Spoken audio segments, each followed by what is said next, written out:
Match of the day. There's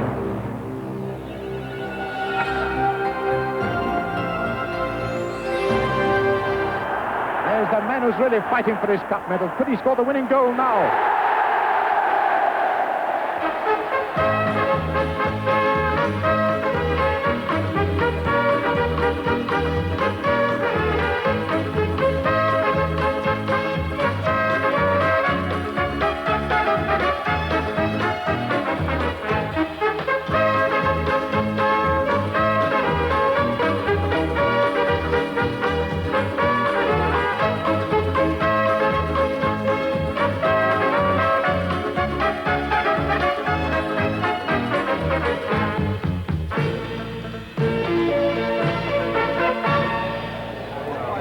It's been an upsetting time for supporters of Manchester United. A power struggle in the boardroom, a lack of success in the league despite big signings. So today's cup tie highly significant and hugely important for the club. For Brian Clough and his Nottingham Forest team, the start of another road which he hopes might end at last in success in the FA Cup, the major trophy that has always eluded him. In his 33rd year as player and manager, will it be his cup year at last? Well, the clubs met in the competition last season in the 6th round at Old Trafford. This was the Forest goal on that occasion. And he's trick shot. Parker! A goal for the Forest! Gary Parker! Manchester United thought they'd scored in the match too, but the referee thought otherwise. Leclerc, off the line! And the referee superbly placed to see. And the United players say it went over, and Brian Hill says no, and you couldn't argue with its positioning. Will United get their revenge today and keep their season alive? We're about to see. Plus, we'll have the best goals from yesterday's ties.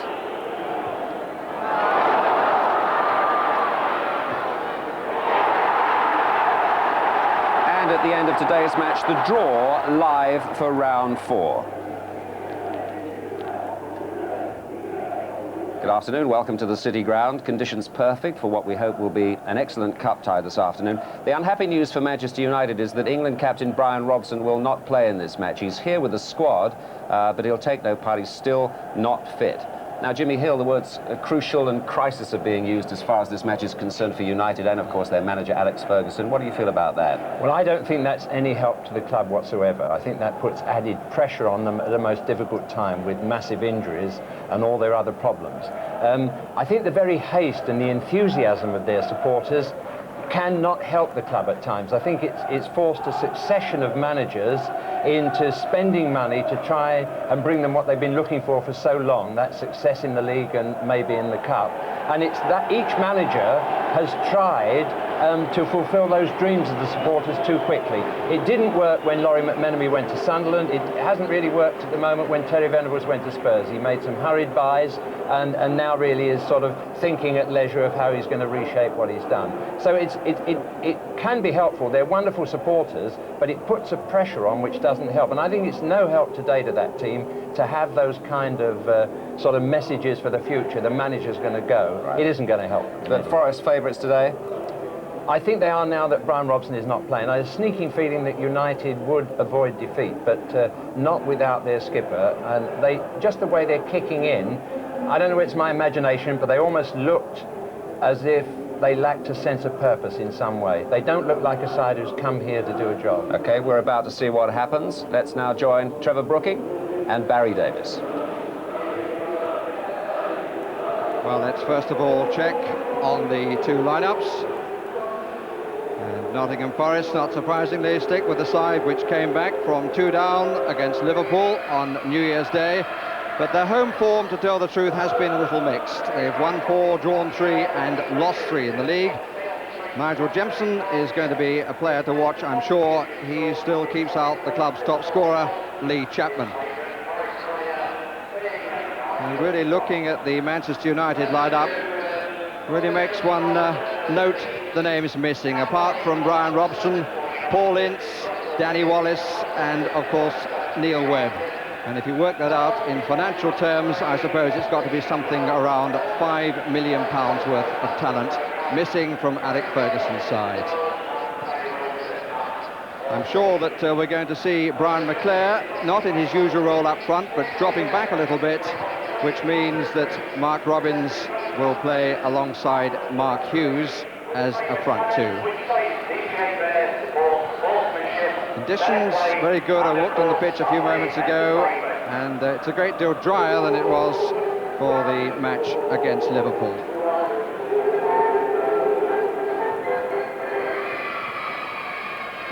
The man in charge this afternoon is Lester Shapter of Torquay, a man who's been to Wembley in the League Cup final, Arsenal against Liverpool. He's one of the senior citizens among the referees and has yet to be given the chance of doing the FA Cup final.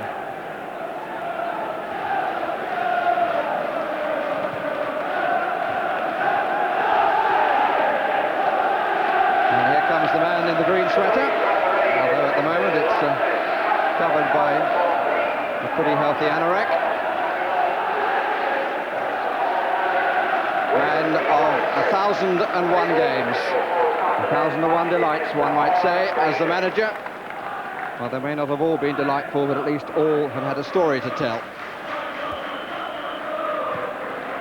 And we're waiting for the two captains to be called forward. Gives me a chance to identify the two linesmen. Mike Taylor from St Albans, that's the flag with the red trim, and Rob Harris from Oxford with the yellow trim. Captaining Manchester United, Steve Bruce, and the Nottingham Forest captain, Stuart Pearce.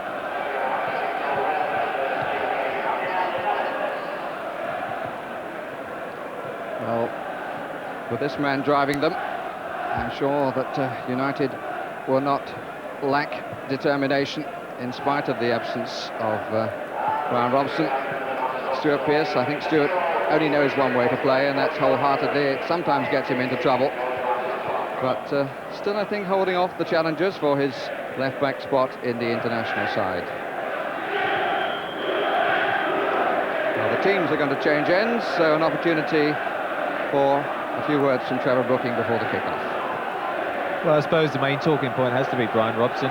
He was very disappointed. I spoke to him before the game. It really, they say, he was really in the Liverpool game, but he did it in training a couple of days beforehand and aggravated it, and he said he's not made much improvement at all. And although the pitch is better than it was on New Year's Day, it is going to cut up, and if you've got a groin injury, there's no way you can get away with it in this sort of cup tie. So it'll be very important for Manchester United to be positive and sort of not think about the injuries, but really go into the game expecting to get a result rather than fearing the worst. Well, we do need a ball to play with, and at the moment we haven't got one. Referee is full of smiles, but the start certainly greatly delayed here. And it strikes me that we're only a week into 1990, but the comment Happy New Year, the wish Happy New Year, will ring a little hollow for the losing manager here. So much for Alec Ferguson under such great pressure, much of it supplied by the media. And Brian Clough, who, as Desmond Lynham said, has never won the FA Cup. Goes back to 1955-56 when he started as a player with Middlesbrough. Forest in red, United in white.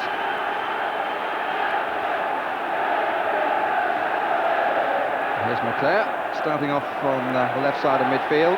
Steve Hodge. It's a good challenge. Brian Laws didn't really get it away cleanly. Here's McClare again. Disappointing pass from him. First foray forward by Pearce. But not a good pass to Jemson.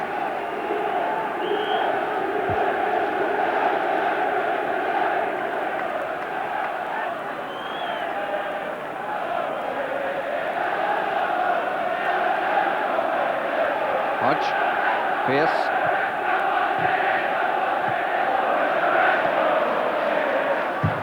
Came off Steve Chettle. Viv Anderson returning to the ground where his career was started. Another blind by Crosby. A lot of passes going astray in the early stages here.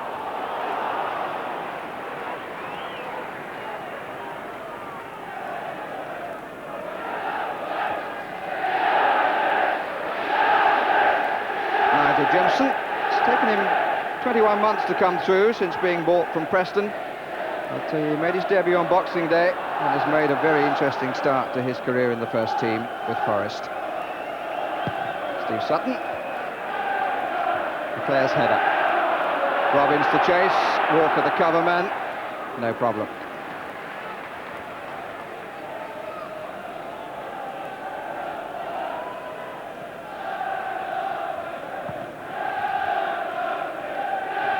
Won by Anderson. McClare. Beardsmore. Martin makes the run forward for him. It's a good one and a good challenge by Steve Hodge.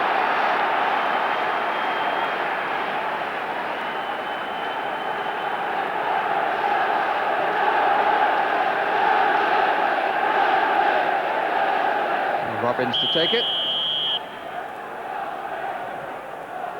And Anderson comes forward, didn't actually get a touch to it, came off Pallister and was a good save.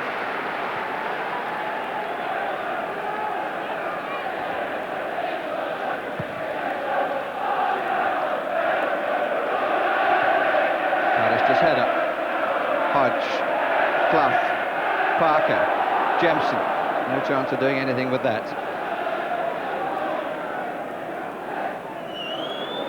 It's a nervous start, there's no doubt about that. McClare has seen more of the ball than anybody else. And used it better than most too. It's a good header by Laws. McClare, in fact, is going to play alongside Michael Phelan in the centre, so he is really going to replace Brian Robson's role. And they're playing Russell Beardsmore wide on the left. And of course, Phelan will be keeping an eye really on Stevie Hodge. That's a crucial confrontation in the midfield. And maybe a contest for a place in the England squad. It's a foul by Hodge.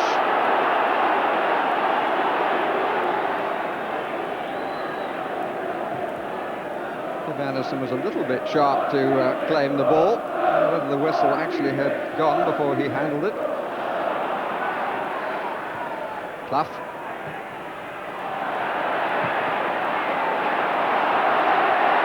Orlickson,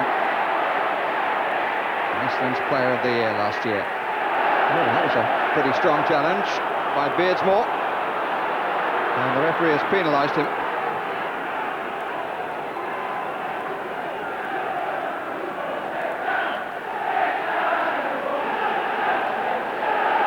Not much of a threat in the middle at the moment.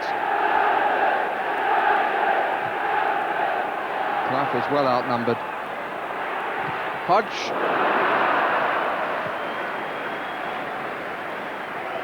Never really looked like keeping it down. Stevie Hodge. Scored in 3 of the last 4 matches, Steve Hodge. And he's been in very good nick indeed.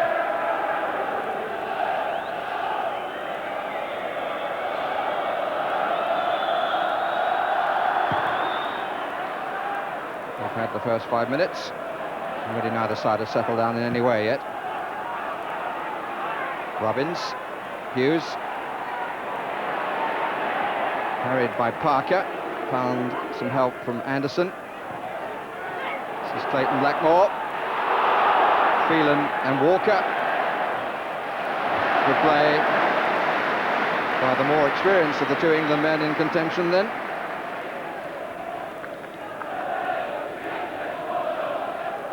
With Anderson, he was an apprentice here and made nearly 350 appearances in the Nottingham Forest shirt.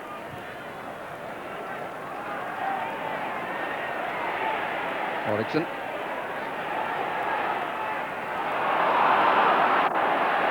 There's a little loose stuff being played, that's offside.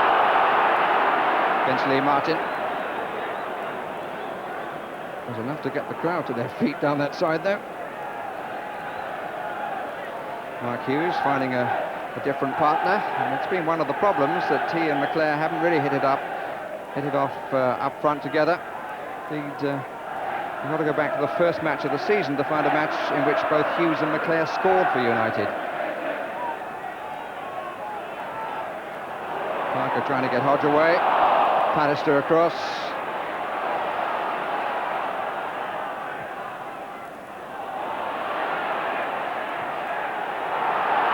Offside by about the width of the Trent, I would say.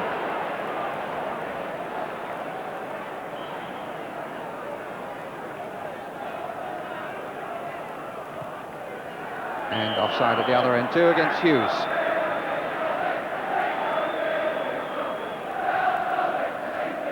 City ground certainly well peopled. And so far, the sand on the pitch doing its job. Chase for Clough, I think, will be fruitless. 2 offsides and a wasted free kick. It certainly hasn't settled down yet. Unusual to see Nottingham Forest sort of play the long ball like that. They do like to pass it through the midfield and into Nigel Clough's foot, really, where he dictates where it goes from there. And at the moment, really a settling down period for both sides.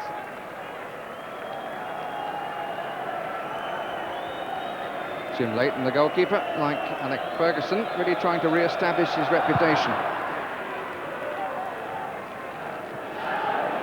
Bruce. Hughes took it well, under pressure from Walker. And there was no other route for him.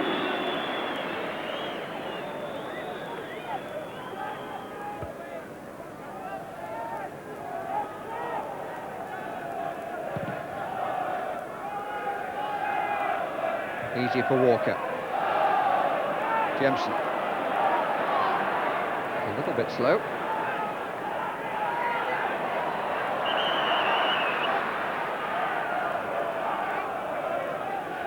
Change of ball.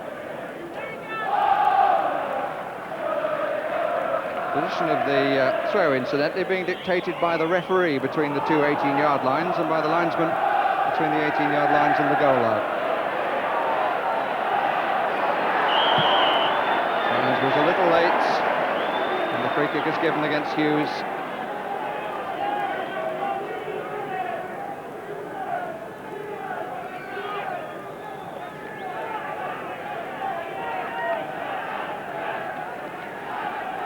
Jemson the furthest forward for Forest. Crosby down the left touch line. It's Clough. Parker trying to play it early for Jemson. Pallister's head up.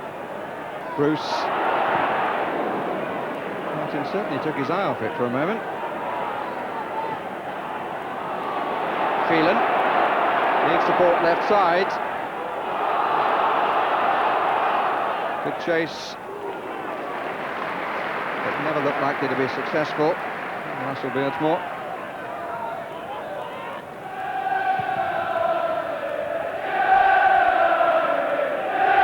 Clough and Bruce. McLean. Anderson. Competitive challenge by Pearce, and jumps the foul.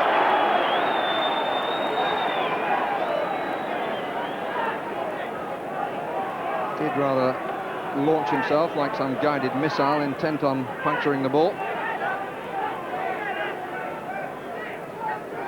And we've had 10 minutes and frankly not too much to report as yet, but it's early days.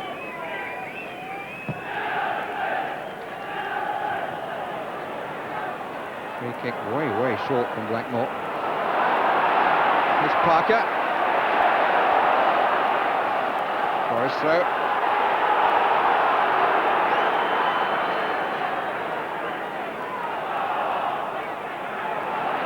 Clough. Cut out by Blackmore. 2 against 2 for a moment. Safety first.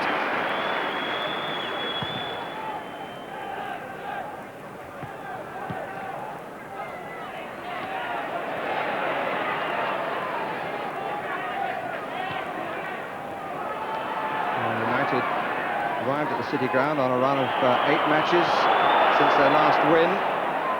4 draws, 4 defeats. Forest have had 2 wins and 2 draws in their last 4, but they seem to be affected by the urgency and lack of confidence of Manchester United. Certainly their start nothing like as good as it was against Liverpool.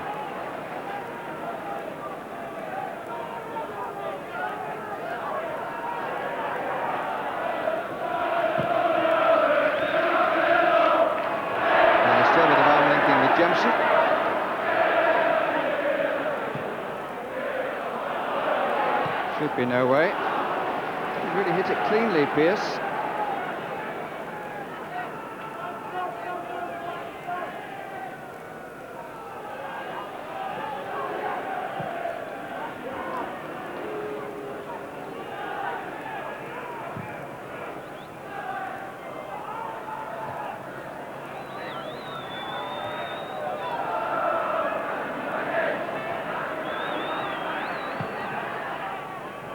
Jemson. Oligson, just too wide of Clough.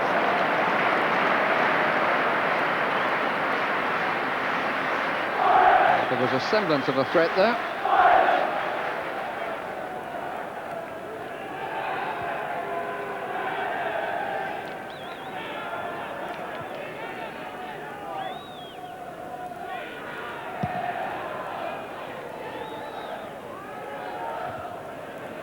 Won by Pearce.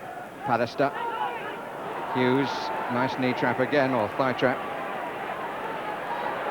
Oh, made himself some space too well. Challenged by Walker. This is Parker, the man whose goal decided the quarter-final between these two last season. Beardsmore taking over the number 7 for the injured Brian Robson. Hughes. Martin. It's a bit loose. And that's a fine save. Robbins took it very swiftly. Forrest at 6s and 7s for a moment. It was a good turn, not the best of challenges, but a very good save by Steve Sutton.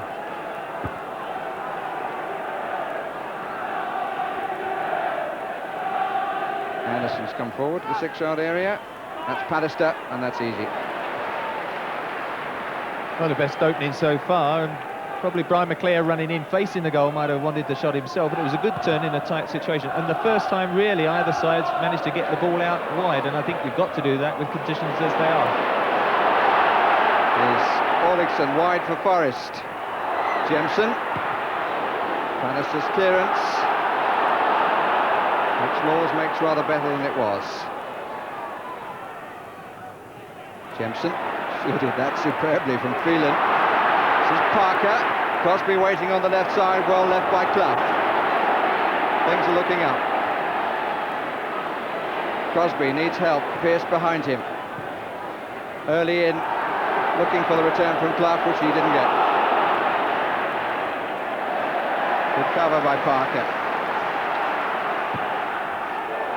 And a useful ball through to Hodge. Jemson far post coming in. Oligson further over. Corner.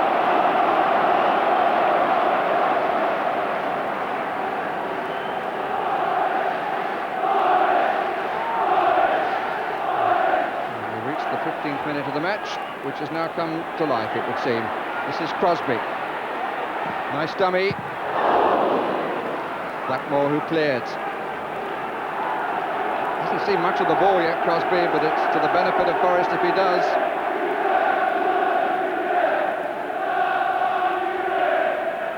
Probably of all the players on the pitch, he's most capable of offering the width that Trevor Brooking was talking about.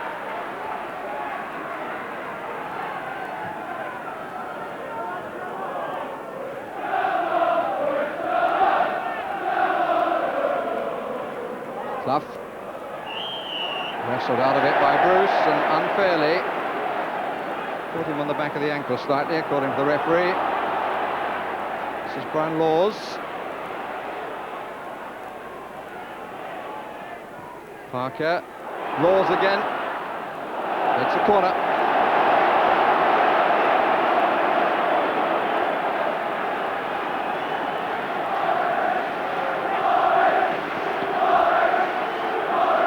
Toddy Oligson. It's his nickname for a rather lengthy Christian name. We'll take it. Hodge. Pallister's header. Acrobatics was by Beardsmore. Oh dear.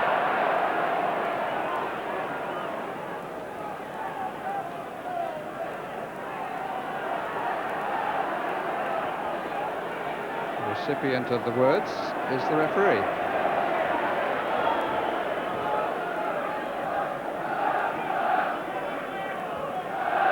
conversation still goes on, and seemed to be fairly pleasant.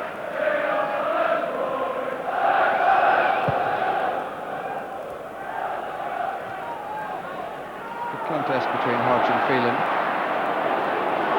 And Jensen gets away for a second from Pallister, who recovers well, initially untidily, and then with some nifty footwork.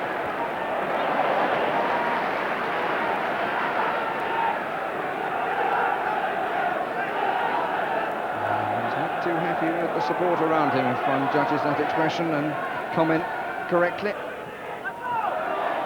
Hughes.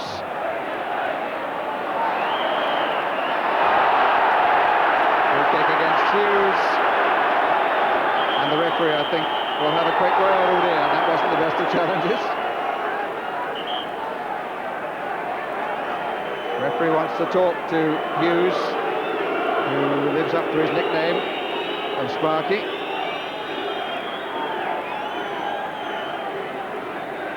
I think he was a bit fired up because it was him and Gary Pallister who were having the argument beforehand. Mark Hughes wanted it over the top and Gary Pallister played it in short, and I think he took it out on the Nottingham Forest player there.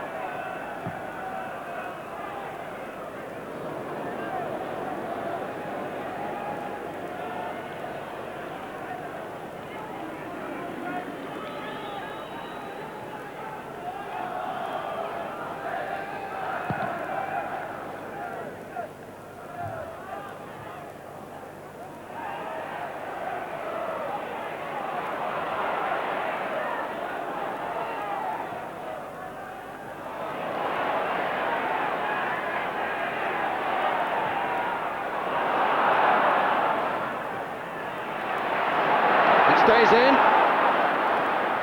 and Jemson picks out Clough, who doesn't get hold of it. Here's Crosby. Oh, crucial touch by Anderson, but it came last of Crosby, and it's a goal kick. Amazingly it stayed in. It wasn't the best of crosses. Clough didn't get hold of it, but Anderson just nicked it away off Crosby, and it's a goal kick. There's Crosby, knowing he was very close there. How often does a miss-hit shot like Nigel Clough end up with a goal? On that occasion, Viv Anderson kept his head very well. I'm quite relieved that she didn't get a goal kick, let alone a corner. I think it was here first, Trevor. They used to talk about his elastic legs. They served him well then.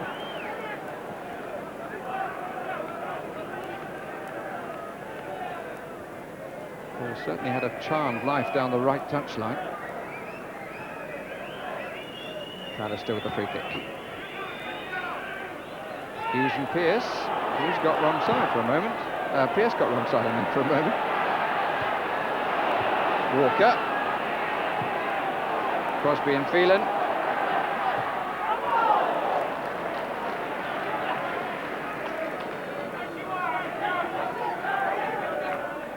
"20 minutes gone, no score, and certainly the match has improved in the last 5 minutes, and it's certainly competitive. Free kick against Bruce for a challenge from behind. I would think one more from Steve Bruce on Nigel Clough and he'll end up in the book, because that's the second or third occasion now. Laws. Parker might have let that run, but it's easy to say that from up here. Laws. Pearce.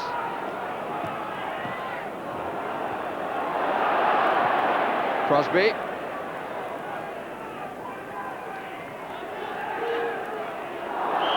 Free kick.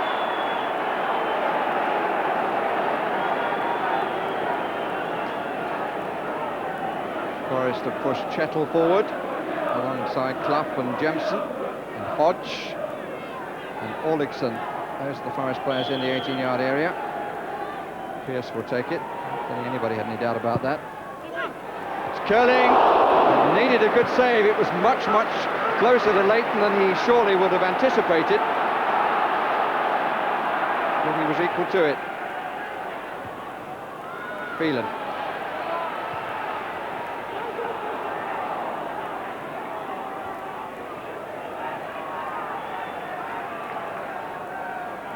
Well, it needed a good save, and I suspect that Jim Leighton had to move his feet back a little bit. Yes, he did indeed. Didn't get it over the top, just got it away to his left. I think the pulse will probably be back to normal now. The goalkeeper. It's not his strongest part of his game, I don't think, Jim Leighton on crosses, and that one he started to come for a good cross, but in fact it turned out from Stuart Pearce's point of view almost to be one, but really it was too near the goalkeeper, but he'd anticipated one. Basically the best two chances so far have come from things that didn't quite go right. First Clough and then Pearce.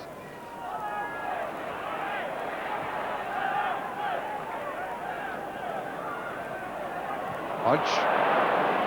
Very, very sharp in the middle of the field. Having a good phase in the middle of the season, Stevie Hodge. Finding the sort of form that he showed in the World Cup. People rather forget his contribution in the World Cup, not least against Argentina, and one of the best tacklers of the tournament on Maradona. Anderson.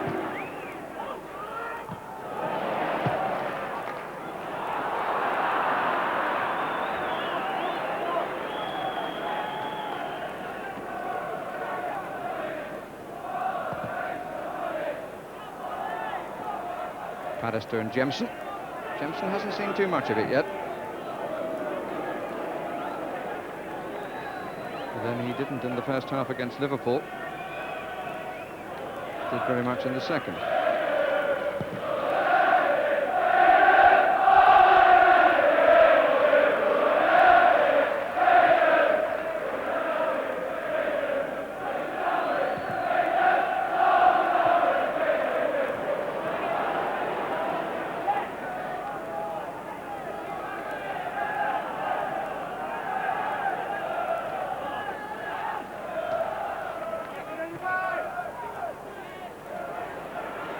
Won by Hughes. Seen very quickly by Walker. A long run for Orlickson. The back heel actually wasn't quite as strong as might have been hoped. And in the end, thought he had too much to do.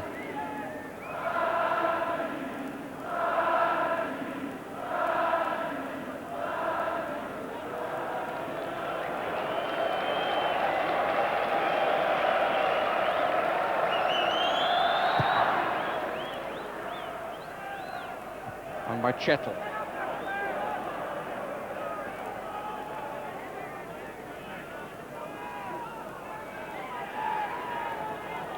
Paddister. Not too much movement. Chettle watching Hughes. Walker watching Robbins. Laws with Beardsmore. Hughes certainly felt that.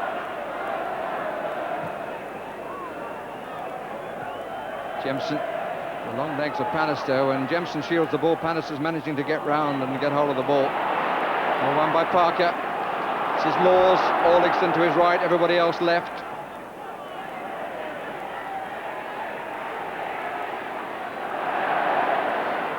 Cross with the left, back by Clough. Corner conceded by Anderson.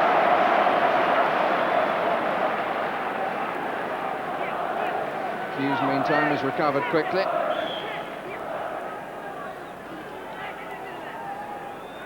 Hodge coming for the short one.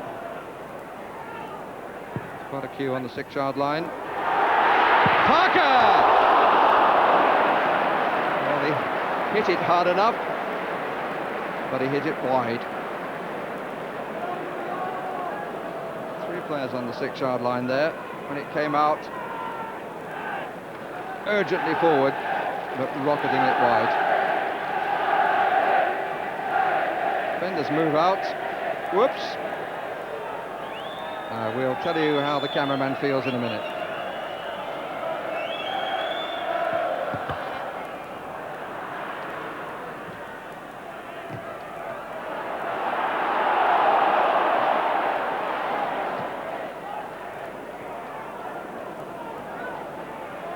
Parker.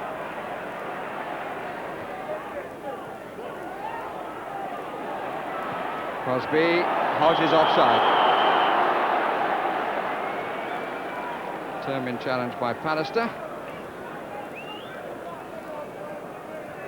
Well, it's 0-0 here at the City Ground, Nottingham, and that's the position in the other two cup ties being played. It's Port Vale against Derby County, Charlton against Bradford City.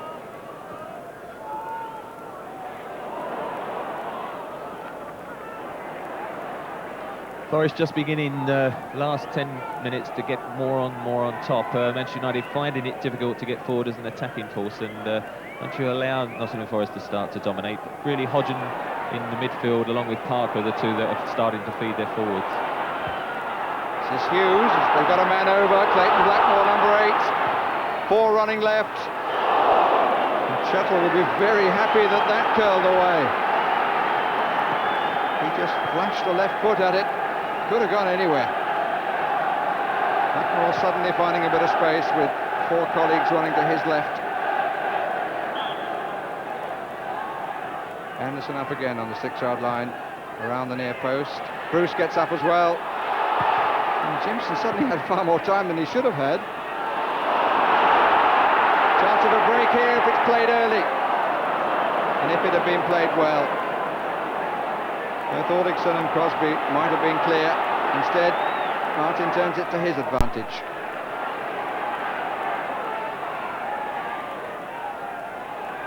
Bruce.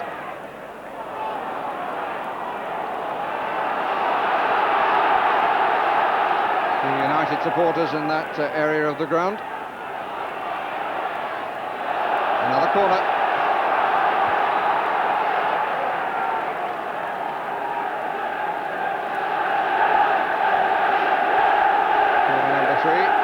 They've all been taken by Mark Robbins from that side. Bannister on the near post. Too high for him. Another corner. Came off Chettle, I think.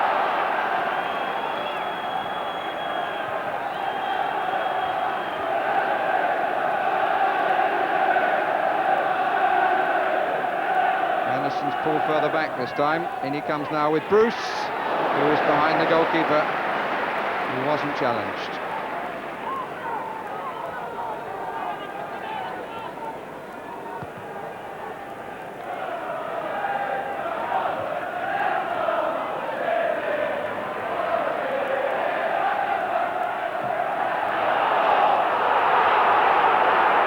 Forest ball given. So the referee taking the position. The thrower has to be in line with where he's standing. That's what he told the teams before the match. Between the two 18-yard areas. Pearce had to be a bit hasty, and the referee didn't like the challenge of Blackmore.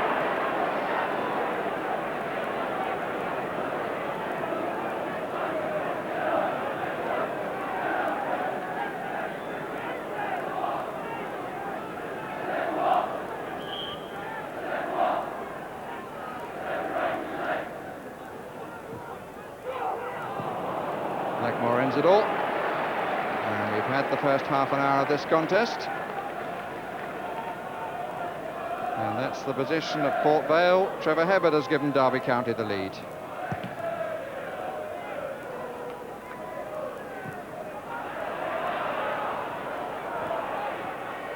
Parker. Just a moment then when he played it, but he didn't want to.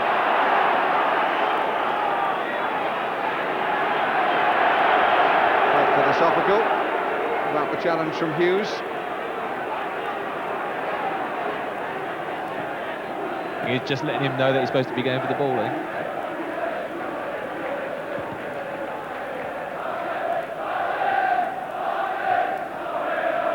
Actually, Mark Hughes is a very good definition of aggression, isn't he? Leclerc gave impetus to the attack. Again, 4 to the left. Again, a poor ball in. And a poor ball out too. Leclerc's shot. Phelan. Too short from Anderson.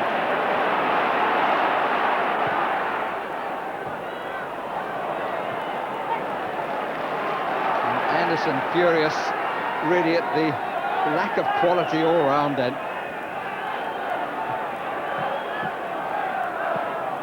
Bannister. Better. Beards more in possession. Blackmore to the right, 2 to the left. They actually had a man over for a moment, United. Crosby. He's just the challenge of Beardsmore, but where's he going? Hodge.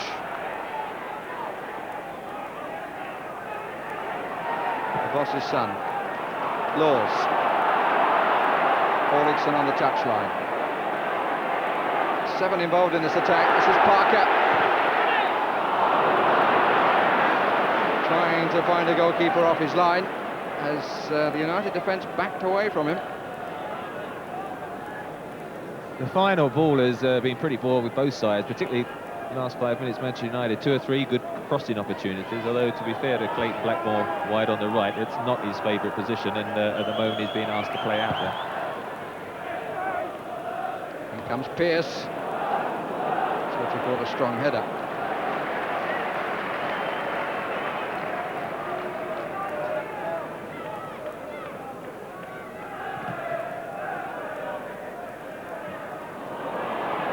Hughes.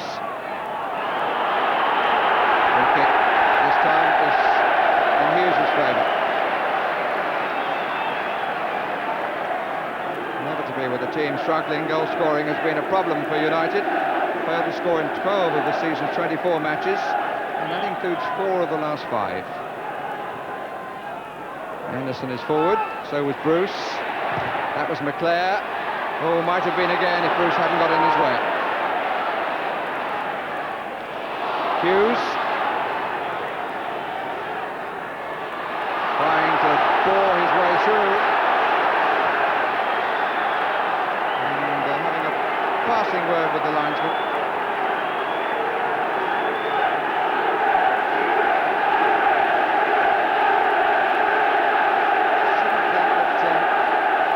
Too often makes the tea at home, but it's nowhere near the china, I would think, Mark Hughes. Taken quickly and taken well. This is Beardsmore. They were asleep for Forest. Just didn't fall right for Hughes.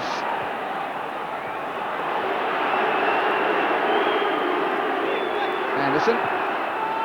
Phelan. Blackmore. Looking for Hughes.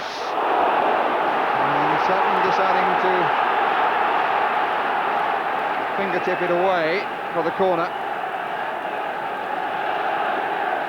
In front of his own face. Ben Canister near post. Gets the back flick. This is Bruce. That's a good save and a foul by Bruce. Bruce saw the goal yawning and was so eager that he was way off the ground when he made contact with the goalkeeper.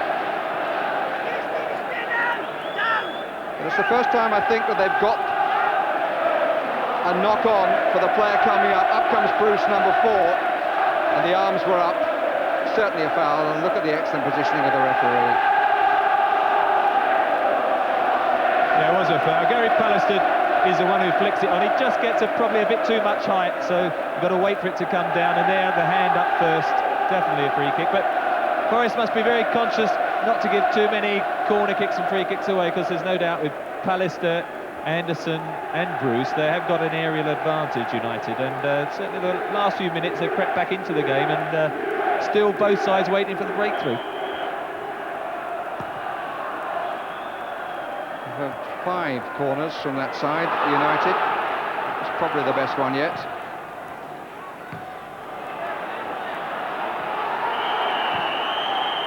The flag is up on the far side for offside.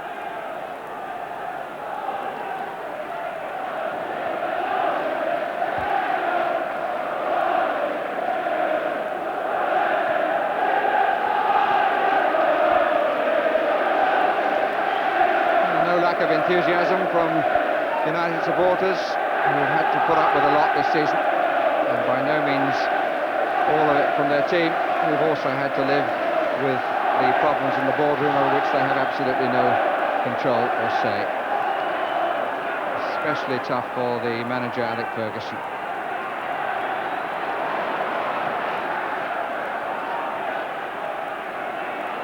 Jemson, Clough,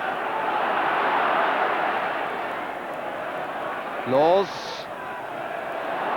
stopped by McClare, cleared by Bruce.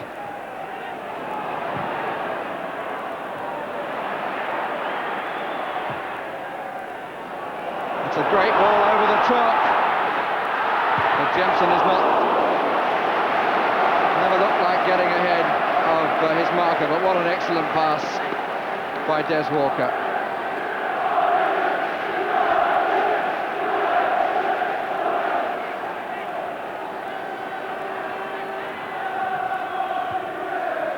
Off the head of McClare. Another chance for Ulrichsen to cross it, which he does. Nobody looked too comfortable on that, and it brushed from Ulrichsen past the waiting Nigel Clough. Clough, who's really not been able to provide the focal point of Forest play, which he does so often.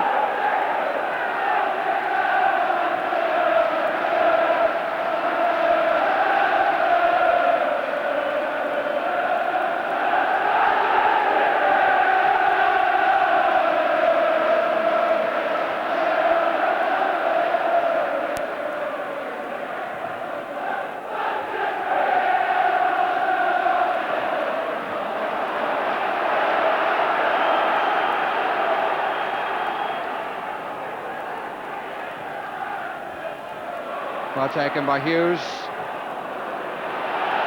And the danger well spotted by Hodge.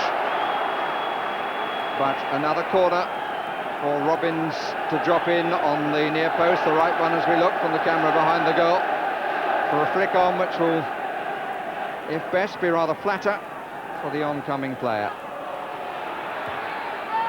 Anderson couldn't get through the crowd. Chance of a break here for Forest. Crosby. They're getting back in numbers now, United. The impetus was lost, really, on the first ball, and they get a free kick when they shouldn't have. Untidy challenge by Blackmore. All he had to do was to force Crosby to hold that area. Clough didn't control it. McClare. Robbins wide to the left. Hughes the other way. Robbins not sure whether to come short or go. And I'm afraid that was the result, because McClare wasn't sure whether to play it through or short. Linesman right up. United crowd appealing for the corner. Not given.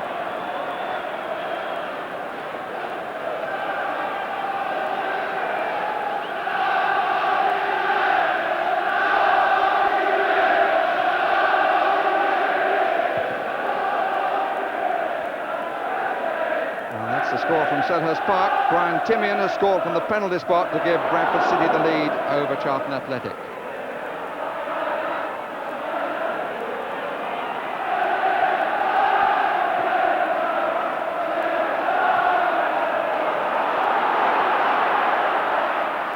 This is Crosby.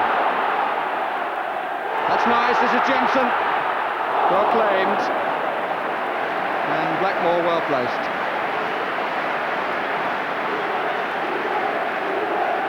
Another gaunt expression of Jim Leighton. And we move into the last 5 minutes of the first half. Still no score. Goals in the other two, but not in this one at the moment.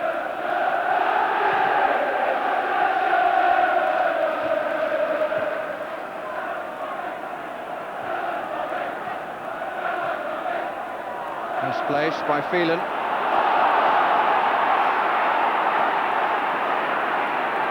Laws.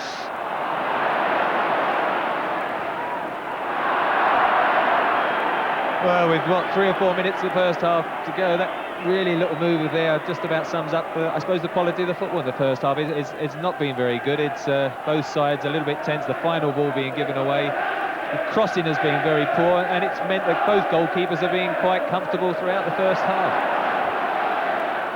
First time Jemson's been able to turn and run onto the ball. Clough not able to get the pass through to Crosby. Seems to me, Trevor, that the tension that United must feel has affected the play of Forest just as much. I think United are just trying to make sure they work very hard, keep it tight, particularly in midfield. Michael Phelan's very conscious as Siege Hodge runs forward. And then Nigel Clough in particular hasn't been allowed to get back in the game.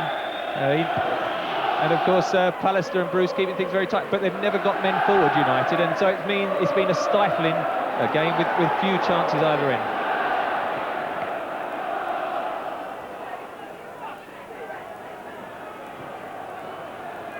Hodge. Caught in possession, Hughes. The angle was always against him. And Leclerc looks across and says, "Why didn't you see me?" But I suppose that's by no means the first time a player has looked at Mark Hughes and asked, "Why didn't you look up at me?" They give him the benefit of the doubt that he was actually shooting. I'm not sure, he waved across, I'm not sure if he was thinking about crossing it and got caught in two minds and did nothing, but it was certainly no danger to the goal, that's for sure.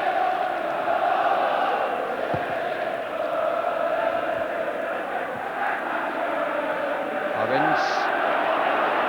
This is Leclerc. Didn't really have support, which is why he turned. Blackmore. Hughes. Square is Anderson. Forward was Phelan. Covering was Hodge. Very tidily indeed. Won by Anderson. Pallister suddenly all United bar Jim Leighton are in the Forest half. Too tight down the middle when they had a player wide.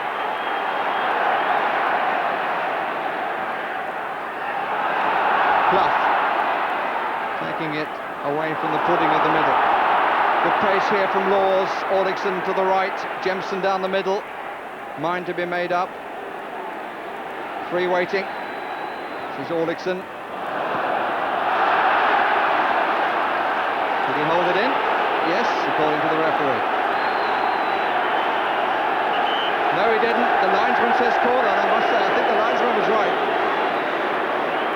It seemed to me that he slipped on the surface and took the ball out, Jim Leighton.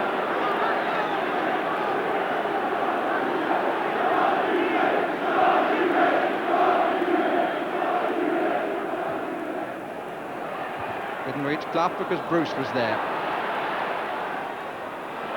Into the last minute of the half. Walker finds Crosby. Anderson invites him to go down the line where Blackmore is, and then Anderson just cuts off the attack before it even reached the prime.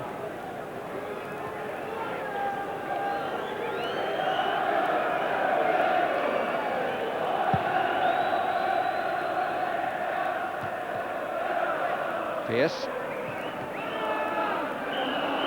Offside against Jemson. United have pushed up very flat indeed. At some 20 yards or so from the halfway line.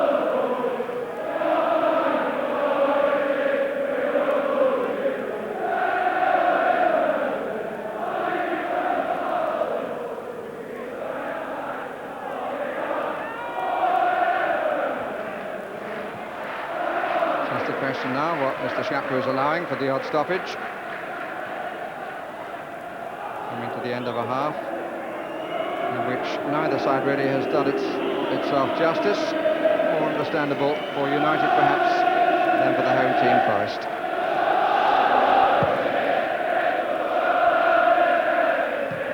A wrestling match between Robbins and Walker.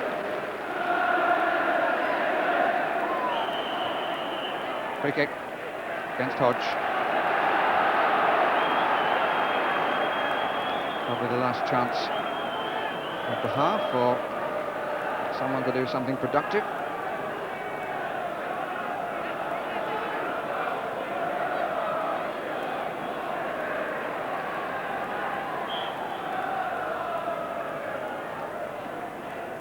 Taken by Martin, met by Walker. Phelan. Hughes. Thought about the shot slightly earlier, found a cross which was not a bad one, if slightly close. But the half comes to an end with a blank score sheet, 0-0.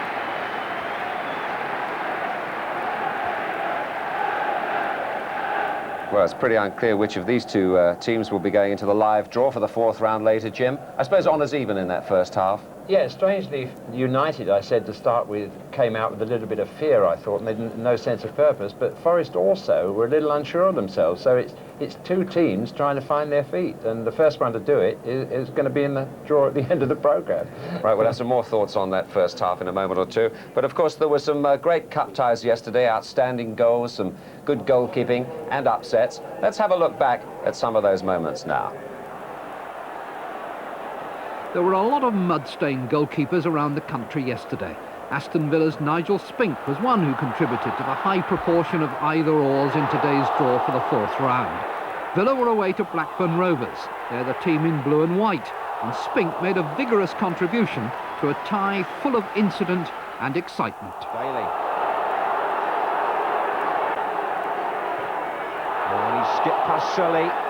Three waiting in the centre for Aston Villa. Olney, goal!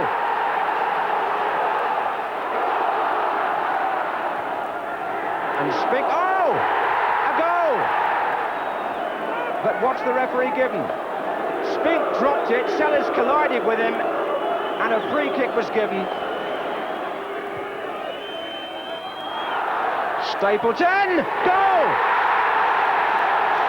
Blackburn have equalised.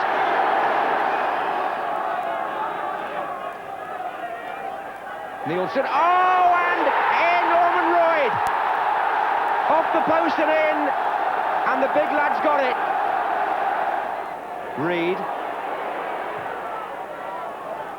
Sellers flick, Nielsen's header out, back in by Miller. Stapleton's there. Oh, it's been deflected and it's gone in! Scott Sellers had the shot. There was a deflection, but it's 2-2.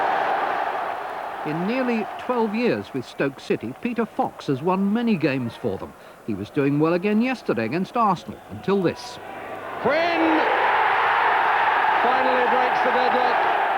By comparison with Fox, Swansea's Lee Bracey is a 21-year-old novice, but he kept cup holders Liverpool at bay. It's come right through here to Rush. Rush has laid it off for Nicol, and a beautiful touch over from Lee Bracey.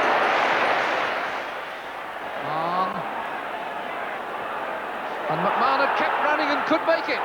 Bracey got his body in the way and was entitled to the luck the second time. Last year, it was Sutton United. This year, it was Northampton. Steve Berry came in at the near post, out went Coventry City. Shock of the round victims for the second successive season. And you could tell it was the third division side who won by the celebrations. Cans of lager, not bottles of champagne. Southampton wouldn't want their victory at Tottenham called a shock, but that's how it seemed to Spurs. Matthew Le Tissier scored the first. Barry Horn made it 2-0.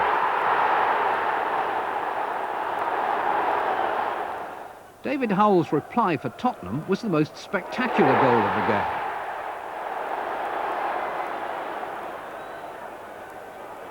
But after Bobby Mims had saved Le Tissier's header, Rod Wallace sealed it for the Saints.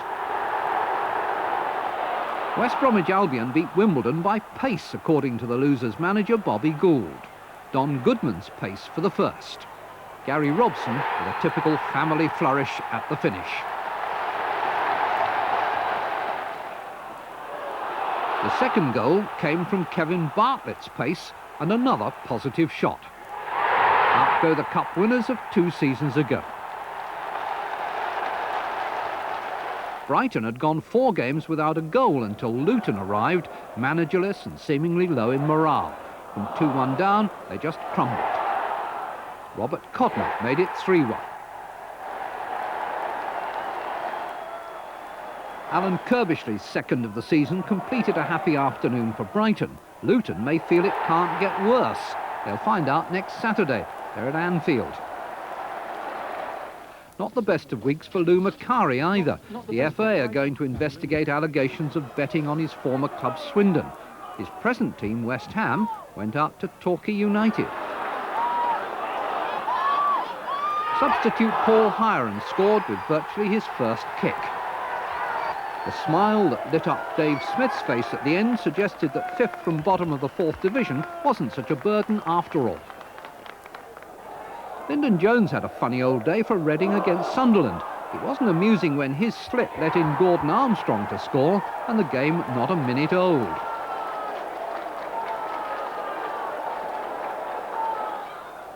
But an hour later, along came Jones to equalise. It was nearly 10 months since he'd last scored, but having remembered how, he waited no more than 5 minutes to do it again.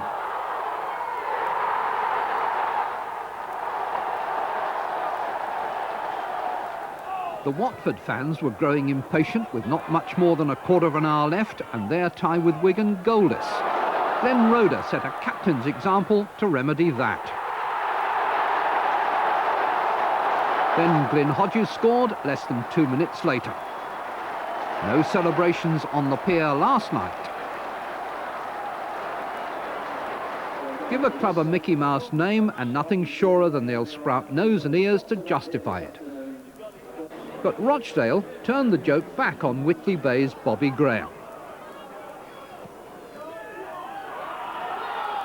Steve Johnson, who seems to have been around almost as long as Mickey Mouse, rubbed it in with the only goal. Who's the Mickey Mouse Club now? But Darlington kept a non-league presence in today's draw, and only Cambridge United's crossbar kept out David Cork's header.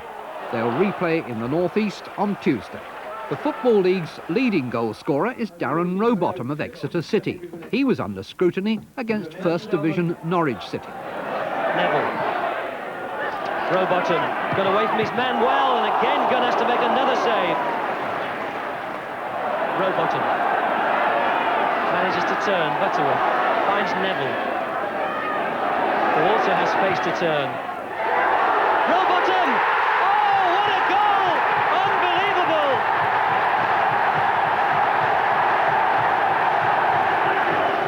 Well, now, what can Norwich produce in these last 4.5 minutes? Bowen. Flick! Oh, it's one apiece! Oh, dear!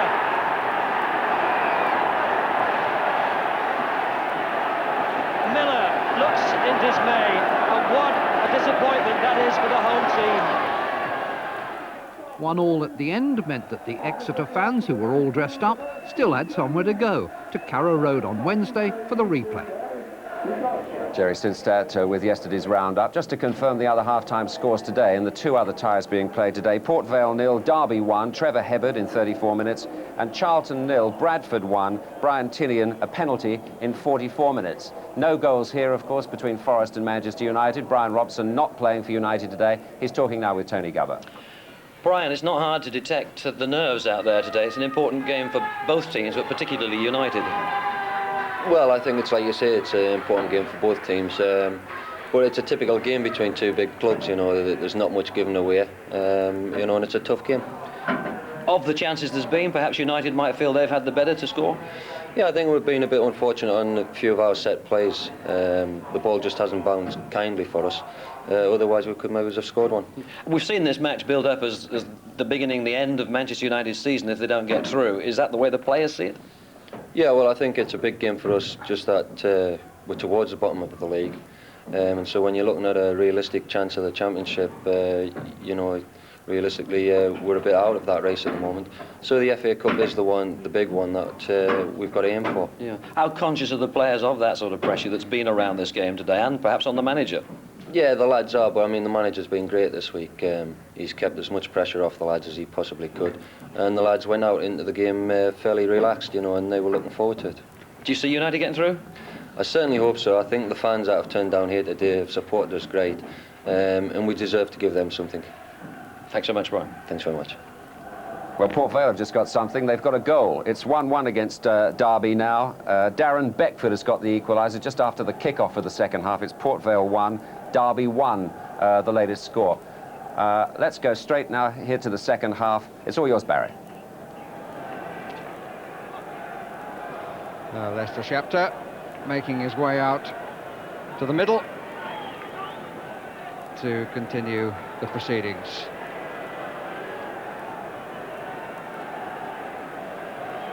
He's been full of smiles all the way through, but the game hasn't quite matched them, I don't think, as yet.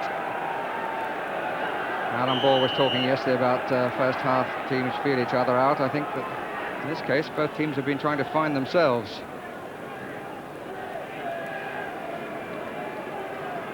Early touch for Jim Leighton.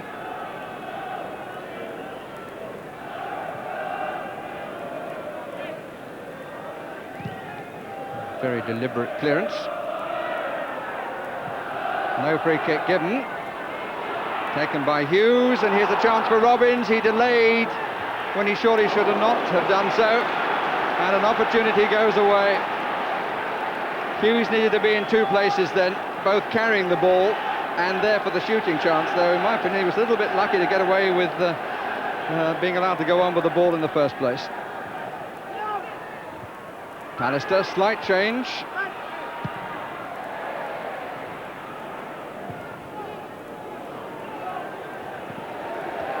One of those chances, Mark Robbins, if he'd have playing in the reserves, he'd have hit it instinctively, because you're in the first team, big cup tie, you try and be too precise and it runs away from you. Parker. Looks for Clough, they got a man over if it came the other way, but it didn't.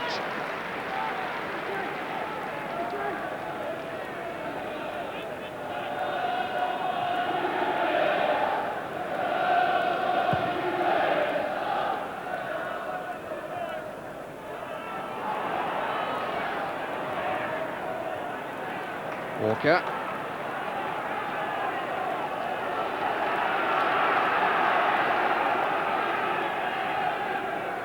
Leave it to Viv Anderson. Used to better throw the ball some considerable distance, but doesn't need to there. To Blackmore. Given away immediately. Feet were fairly high. And the free kick comes.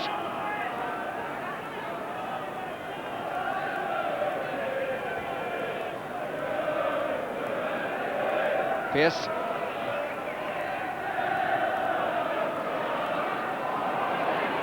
Parker did well. Blackmore. Good advantage play by Leicester Shakhtar. Hughes in possession. Telling start to the second half. Beersmore. There was a great oof of the crowd, but I think Sutton knew that he was going to have plenty of time at the end. But useful start by Hughes and a far better United attack. Mark Robbins to take the corner, Pallister to come to the near post. Anderson slightly further over. Hughes just wide of the left post, and Bruce trying to come in. Pallister got it. Anderson! It's a better save than the one before. Needed to be.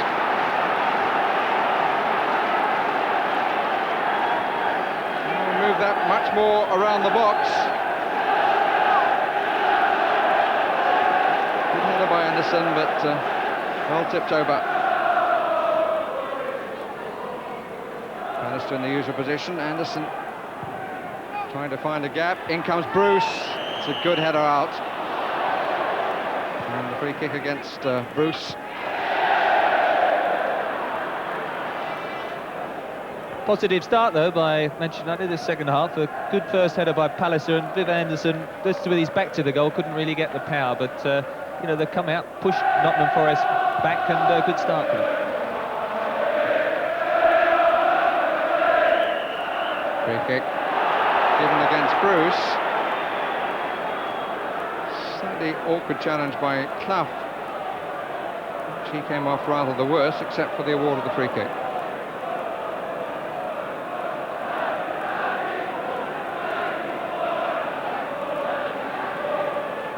Pearce placing it alongside Parker. I don't know whether he fancies a crack from here.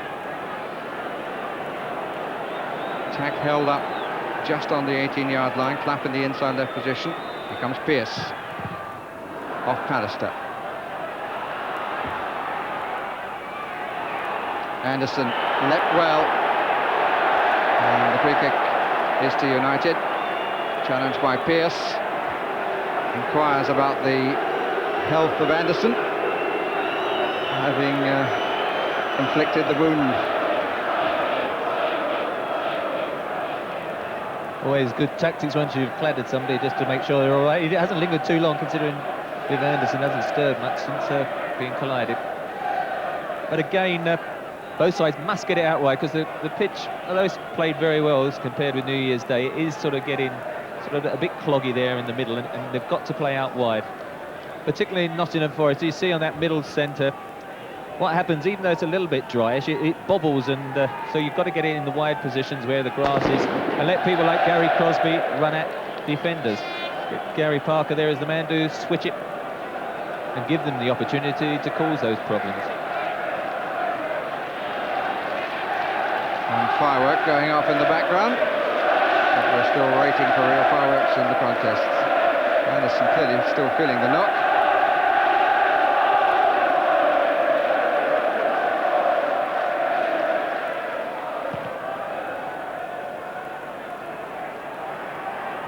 Pearce makes it his again. Blackmore.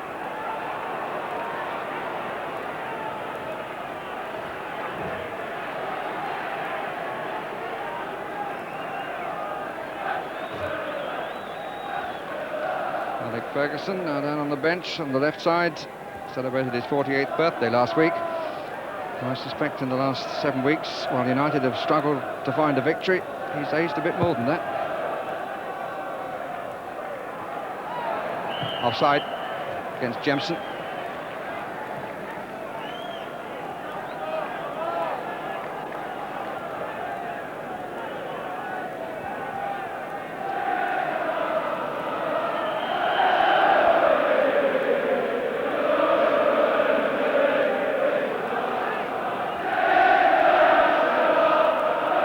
Noise is coming from the United supporters. Alistair underneath it, so was Chettle. Confident, useful header by Warwickson. Jemson struggled really to get into the match alongside Cloughie.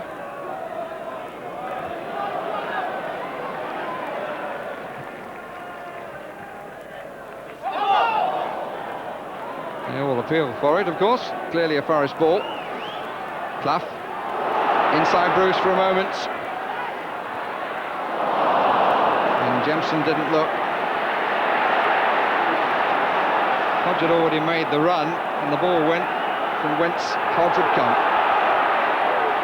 Good carry by Pallister. Challenge was fair. Certainly Hughes' on Walker was not.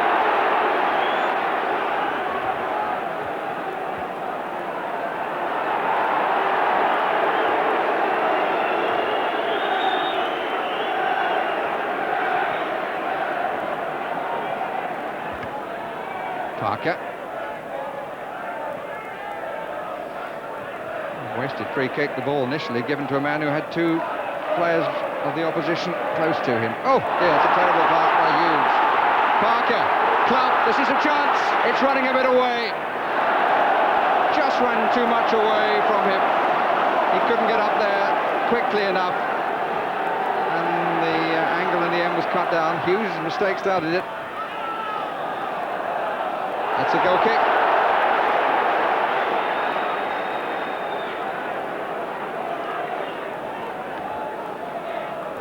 I think it was a polite way of disagreeing by Nigel Clough.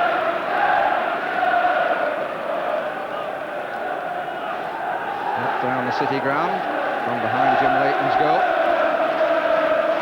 Shot out of an evening sky. Chettle called for it, got it.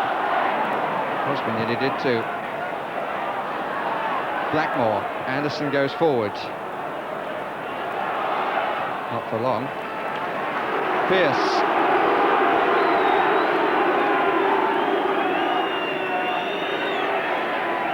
Hodge. Slightly wild challenge by Blackmore. Great advantage played by the man in charge. Hodge. Jemson near post, got a little touch back to Clough. Surprised him. Play by McClare. Hughes trying to get away from Walker, and he has done so. Robbins getting into the area. Hughes did the difficult part well, and then for a moment showed too much of the ball to Walker. And Walker answered the invitation very promptly indeed. 10 minutes of the second half gone, and just signs that the teams are loosening their own personal chains. Phelan, seems to be a bit more room around the pitch. Parker. The quality of passing has to improve if a victory is to be gained. This is Crosby. great challenge by Pallister. Crosby was looking for the challenge from behind, but the ball was cleanly won. Chase for Robbins. He's a calm lad, is Steve Sutton. Orlickson. Kept in by Martin. Hughes, he's got a lot of room. And here's Robbins. And did it get the deflection? Was it Robbins or Pearce? I think it may well have been the fullback. But Robbins for sure will claim it. Well kept in here by Martin. Hughes had more room than probably at any stage in the match. Just played it in. Robbins was unmarked. Pearce tried to come in on the far side. Definitely the goal scored by Robbins. The challenge was slightly from behind by Pearce. And really, Forest were totally asleep. Hughes was given room, and Robbins, the scorer, was not marked. Manchester United have a 1-0 lead. The goal in the 56 minutes.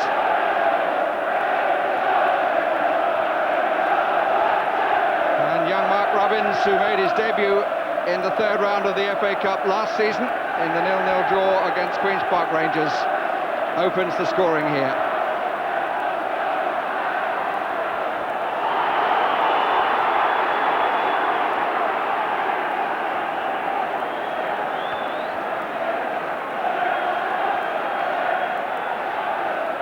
Clough almost got it through, but not quite. Robbins again.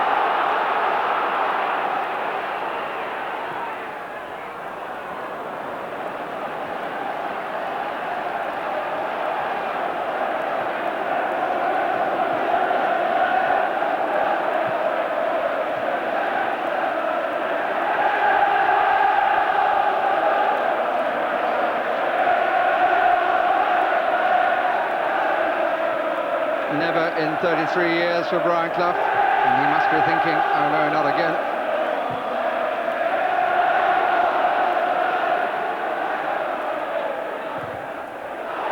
Comes to Clough, there's nobody in the middle.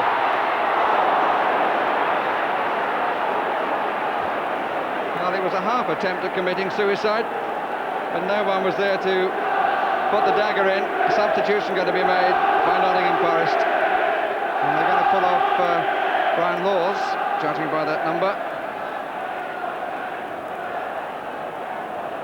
And they're going to put on young Gary Charles.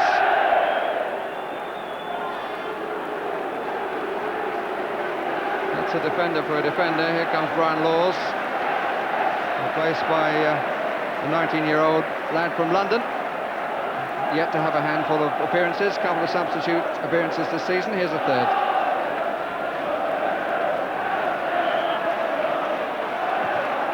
Corner is taken. Well met by Bruce. Robbins. Pearce. Crosby. Clough. Pearce again. Loses out to Blackmore. Robbins. He's onside, is Mark Hughes. Will it run for him? Oh, great challenge by Des Walker.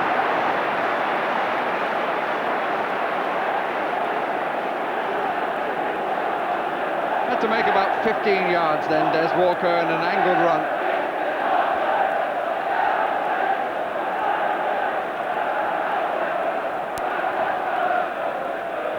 Sutton slightly in two minds, and here's Beardsmore. Sort of position that Brian Robson would have loved. Well, let's look back again on the goal. Poor Toddy Orlickson there, losing possession as he did against Liverpool for their second goal Monday. Great ball in, and it just bounced up nice. Mark Robbins, not very tall, and the pitch kind to him there, popped up and a little nudge, and it bounced in. And here's Orlickson again. Jemson. Charles on the right side. Oh, he fooled them all, Jemson. Met by the head of Bruce. Promising comeback this by Forest.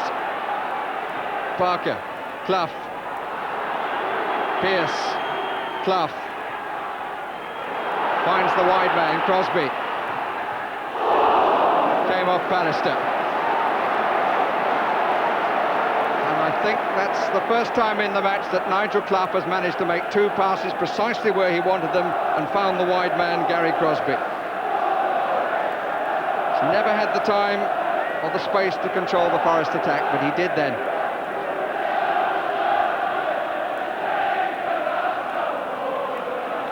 Clough on the line in front of Leighton. Out by Hughes. Parker, let it run. Wallace should have come back to the defensive position. I sensed a certain anxiety there. That's Liam O'Kane coming out to rescue the ball. But the anxiety was with the United supporters, as Martin seemed to hesitate on the clearance. One by Phelan. Two ahead, one square. This is the square. McClare. Pearce goes over to Phelan. McClare. Walker wins it again.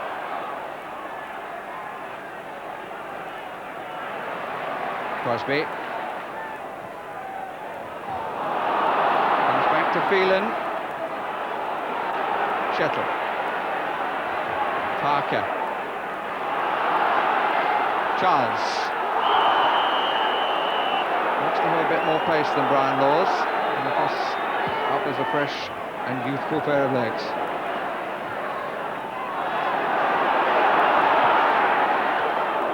Cut out by Walker when Robbins was hoping for number 2. Pearce. The boos have the tone of Old Trafford. Shettle was going nowhere then. Robbins. Beardsmore had made a run for him. It was intended for Lee Martin, who made a good run. Crosby. Clough with himself.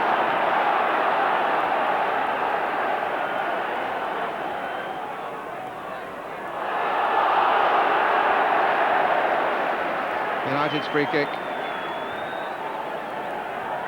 Gary Charles there is a sort of fleet-footed fullback. It's surprising he got Terry Wilson on the bench as well. When you go 1-0 down, I would have thought Brian Clough might have been happier to bring a forward on, but of course 2 defensive players on the bench means he had no option, really. But you're really not suggesting that Brian Clough would do the obvious, are you? So often he does things which surprise people. So often over the years it's worked. Bruce, Pallister, Orlickson. Wasn't kept in.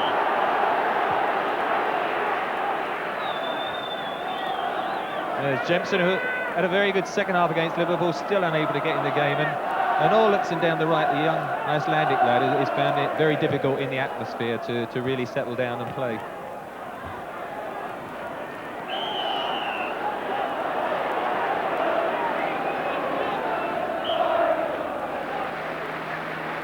Bruce and Anderson both going forward. Bruce checking that Phelan stays back. Both taking a position on the far side.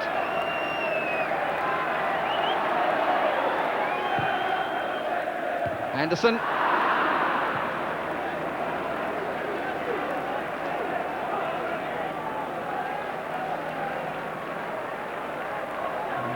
No real reaction on Alec Ferguson's face, the most beleaguered manager in the game. The feelings must be rather different next to Liam O'Kane.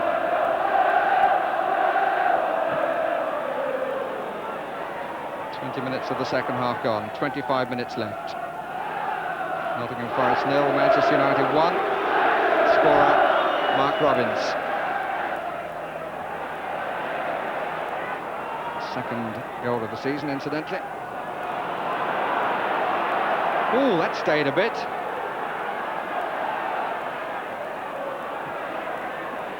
Charles. He's a very confident young man.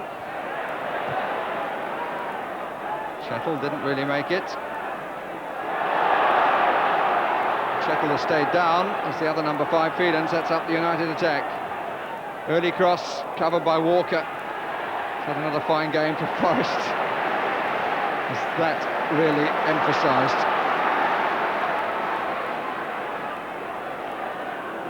It was worthy of the Bobby Moores of this world. Or is that just Dayton? Chettle's still feeling the knock, but he's back on his feet.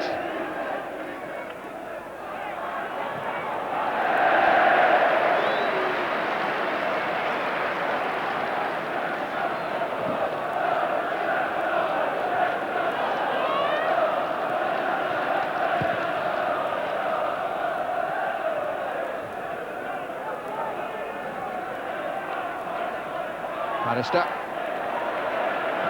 pulled his man completely. That's a lovely touch in by Robbins. Now he's got to battle a bit for it. Martin to help. 3 waiting for a cross. Oh, he's done well again. McClare would have been one of those that would have taken the net away from the posts. Here's Crosby.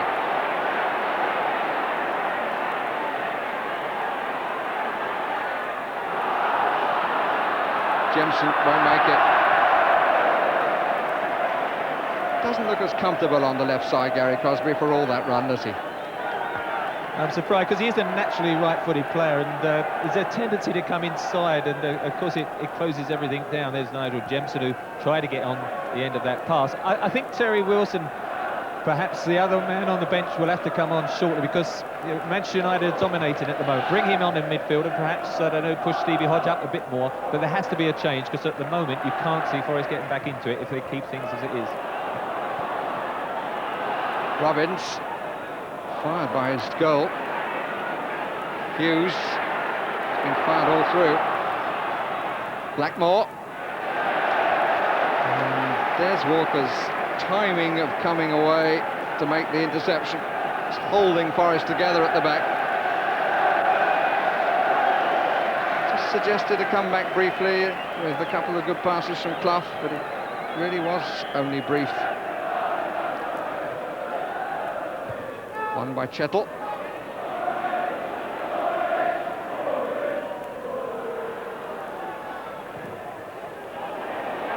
Sutton adjusting his position. Oh, golly, that was a great deal closer from Patterson than the goalkeeper surely thought.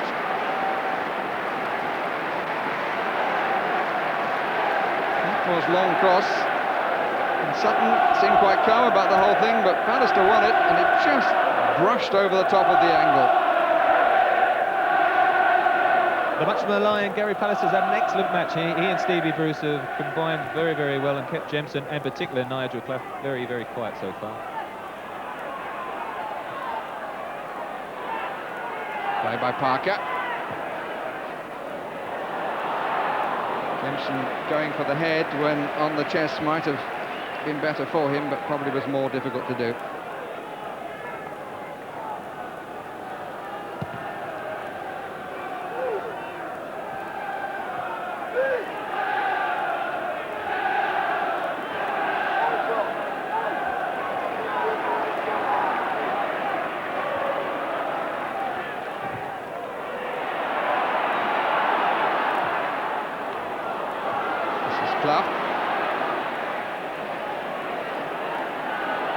Clough takes on 2, beats them. They're queuing up in the middle, but he couldn't find the pass that might have turned his skill into something on the score sheet.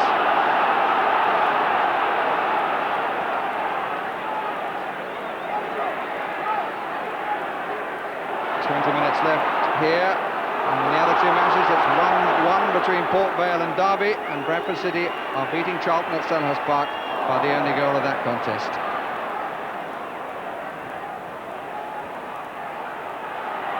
McClare.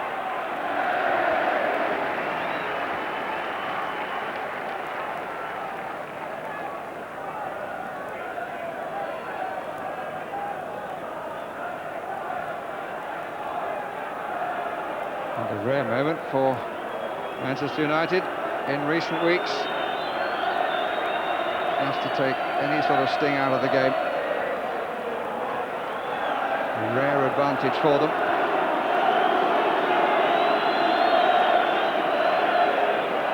No manager should be judged on one match, but it might be a result this which could transform United's season if it remains at 1-0.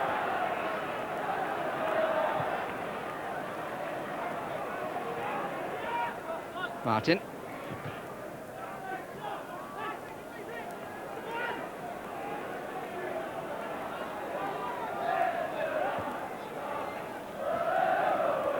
His crowd has gone a bit quiet too.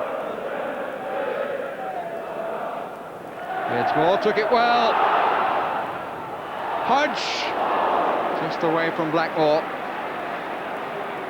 Robbins was the player who went into the 6-yard box. Nobody really came behind him.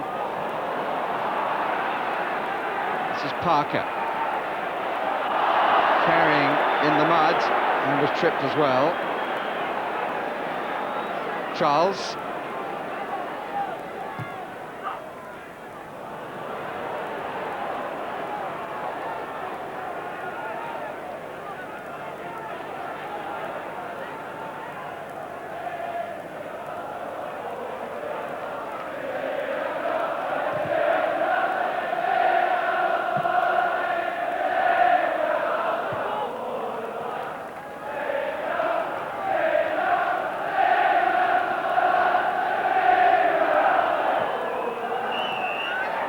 Given against Walker, about which he's not too pleased.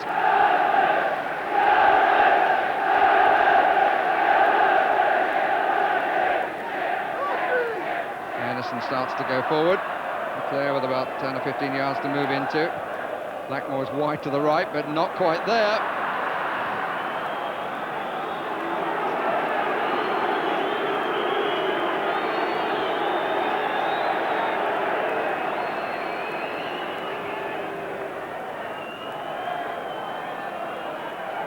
Referee wanting a word with Blackmore.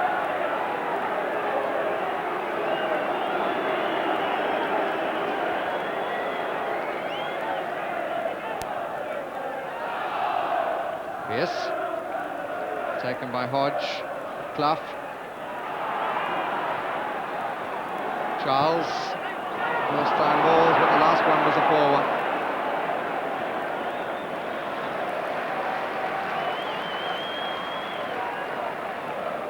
One small tactical switch. Looks like Gary Crosby is going to have a spell over on the right wing, and Orlickson gone wide on the left, just to give it a little bit of variation. Certainly a change was needed at somewhere on the pitch. That's the other number 7, Beardsmore. Martin. Hughes. Into the gap again for Robbins. Quite as well as the previous occasion, and the goal came. Clough, it's more like his control, and that's Hodge. And this is Crosby. They were playing the offside and he wasn't. Good save, Jemson. Still well in play. Orlickson. It's a poor cross, really. Jemson!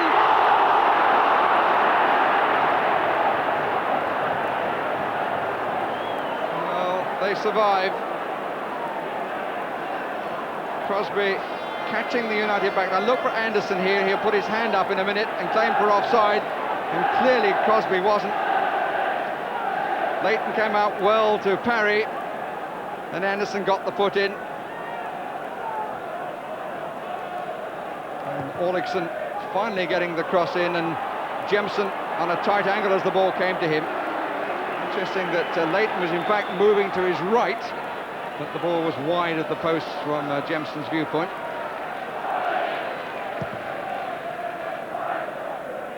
Into the last quarter of an hour. One goal between the teams, scored for Robbins by Manchester United, for Manchester United. And if it stays that way, it will put the name of Manchester United in the draw for the 4th round, which will follow this contest live here on Match of the Day. Pallister. very confident. To say that one England front player said to me that this fellow Pallister is the best ball-playing defender who'd played in the England team during his time there.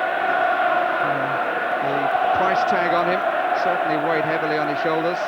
£2.3 million. There's a lot to play for a developing player. He's had a good game today and one or two recently, in spite of the results. Anderson.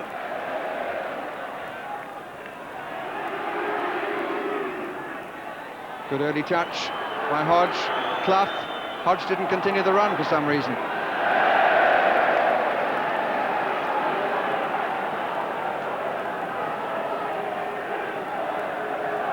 Cosby comes back across the area, currently in the centre forward position.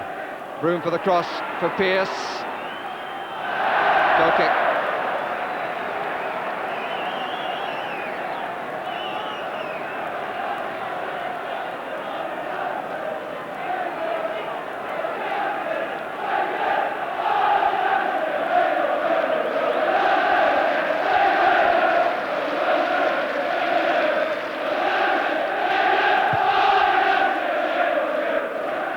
Pearce wins it.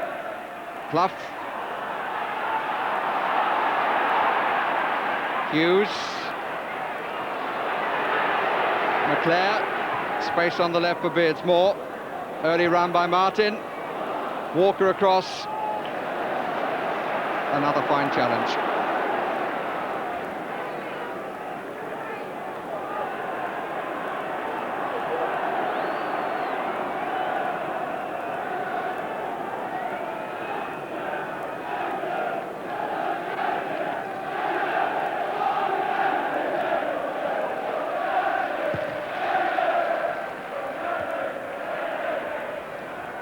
Equaliser for Charlton Athletic at Selhurst Park by Andy Jones. 81 minutes. So 9 minutes left there at 1-1.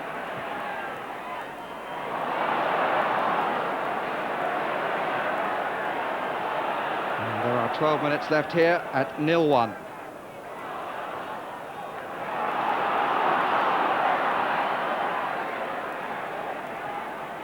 Clough. Pallister alongside. Clough had to get hold of the ball. Now what about that? Clough appeals, the crowd appeal. Mr. Shapter looks in and walks away. Clough trying to get his foot round the ball to shield it from Pallister, because if he was going to go on, Pallister was always going to make the tackle. Clough had certainly fallen first, but the second challenge was a bit difficult, but I think the referee was right. I think it was a good decision, and one of those situations where, you know, Nigel Clough, just an extra yard or two of pace, it would make such a difference to his all-round play. Jemson. Hodge. It was a bit slow. That has often been the case. The ball has not been pushed around at pace the way that Forest can do it, with the likes of Hodge and Jemson recently. It's a corner.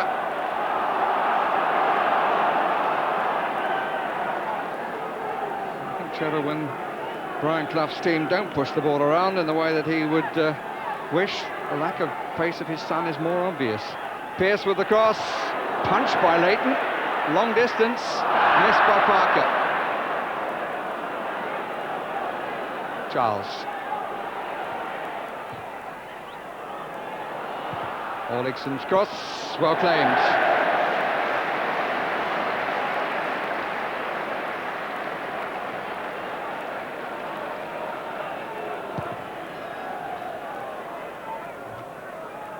The right foot there belonged to the manager, and I bet it's itching. And he scored almost as many goals as matches he played, Brian Clough. His team desperately in need of a goal from somebody here. Otherwise, yet again, he won't make it in the FA Cup. Here's Charles. Got deflected and is well claimed again. Well, that's what they brought Gary Charles on, to make those forward runs in front of Orlickson, who's back on the right now. And Gary Crosby, though, is one of those in the middle playing up alongside Nigel Clough, but they're not particularly tall, so the crosses have got to be whipped in along the ground. Pearce. Jemson!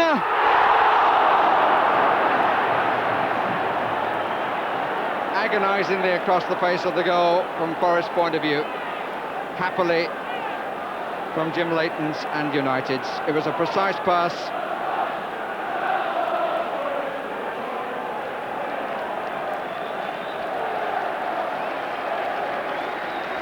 Good ball from Pearce. Viv Anderson tucked inside, just called out a little bit, just pulls his shot a little bit, bobbles agonisingly. Very relieved Manchester United defence. Did well not to touch it and let it go out of play. And United bringing on Mike Duxbury. And he's replaced Clayton Blackmore.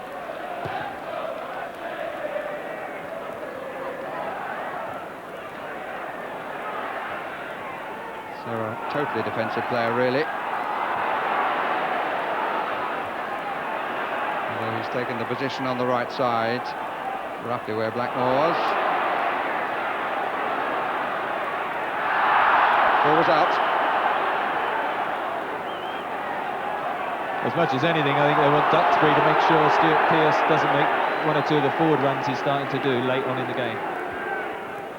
Just wondering, Trevor, whether Pearce will be pushed up front to give the sort of aggression that Hughes has supplied.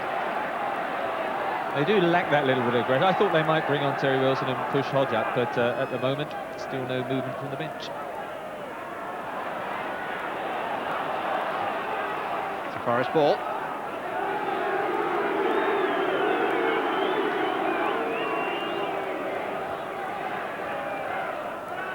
Walker. Bounce wasn't kind to him.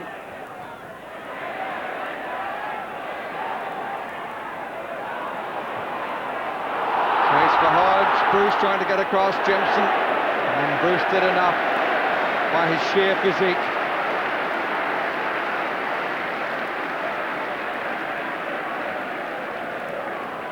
Where the captain's part.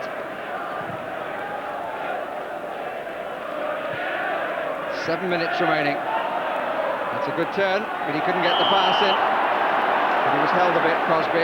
Free kick is given against Bruce.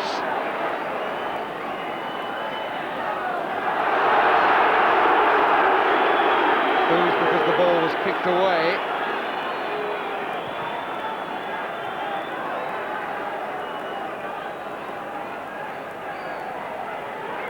Parker will take it. And his goal won the contest in the cup between these two last season. Well met by Pallister, but not the best of headers. Fell kindly, and he didn't quite run from his own half, Mark Robbins. If he'd have just delayed a second, Hughes would have put him away, because he would have been from his own half.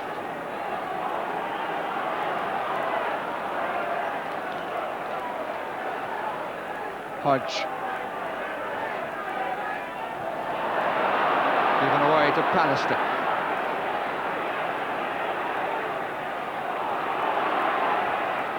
Duxbury. Two down the middle. Hughes and Robbins. This is Phelan.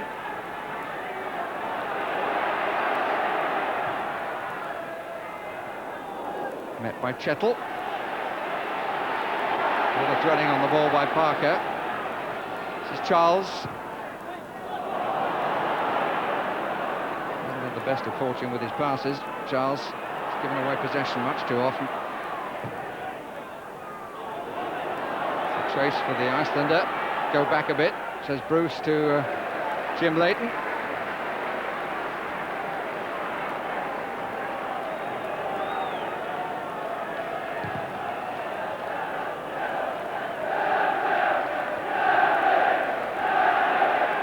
We're into the last 5 minutes. Nottingham Forest 0, Manchester United 1. Mark Robbins, the scorer of the goal in the 56th minute. Good recovery by Bruce.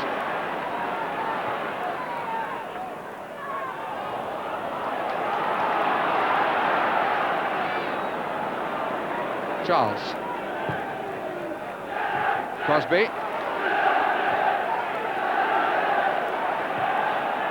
Bruce.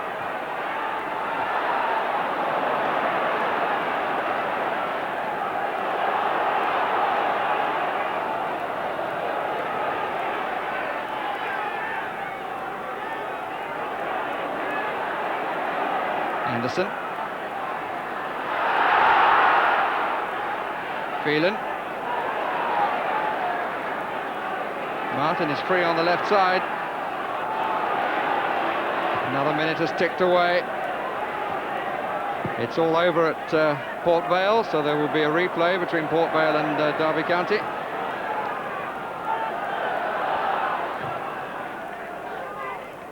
Oh, miscue. Almost set Robbins in for number 2.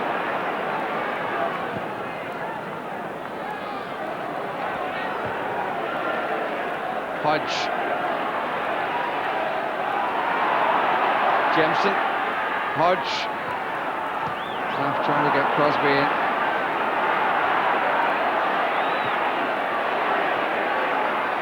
Parker. Hughes, who came back to claim it. Walker. Charles. Crosby. Free kick. Challenge from behind on Crosby. It's an unfair physical contest, that. And the gambler makes the last throw of the dice. Terry Wilson being brought on by Brian Clough. 3 minutes left. Well, 2 of the matches this afternoon have ended 1-1. Leighton. Jemson! And maybe this one will too. No! The referee is going to disallow it. But he's certainly being surrounded by United players, and a free kick has been given.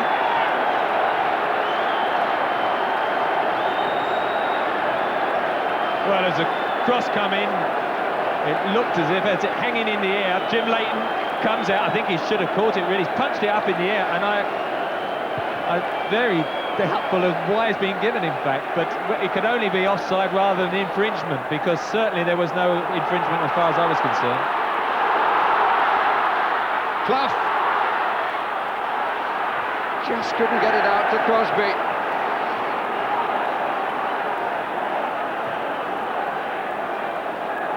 Charles. Wilson. Beautifully done, Crosby.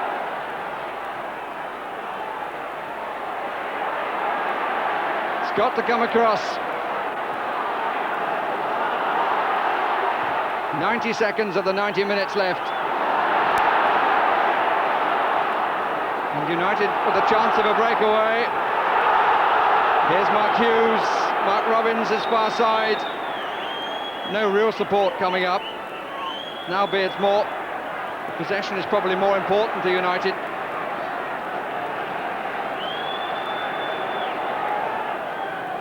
Robbins.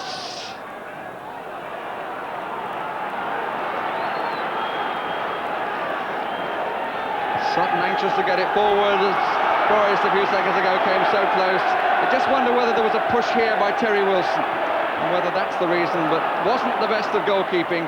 Jemson finally got the nod, but the referee was right on the spot, but the linesman, I suspect, flagged first before the referee blew his whistle. He's definitely reacted to the linesman's flag for offside. Whether they were interfering with play, I think the arguments will go on for that one rather a long time. Hughes. Yes, I agree with you, because it took so long before the flag went up. Must have been for the offside. Here's Walker. Man of the match as far as Forrest are concerned. Is he going to save it for them? Well, he struck it well. But unlike the score from that range, we're now into stoppage time. Charles. Wilson. Free kick has been given.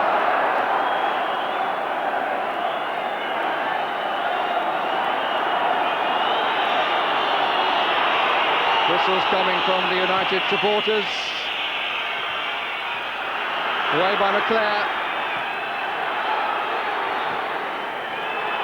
Chase for Robbins. Walker will be there first. It's got to be a long clearance from Sutton.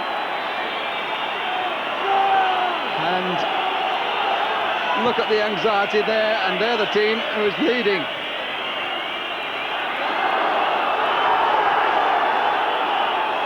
throw is given the other way.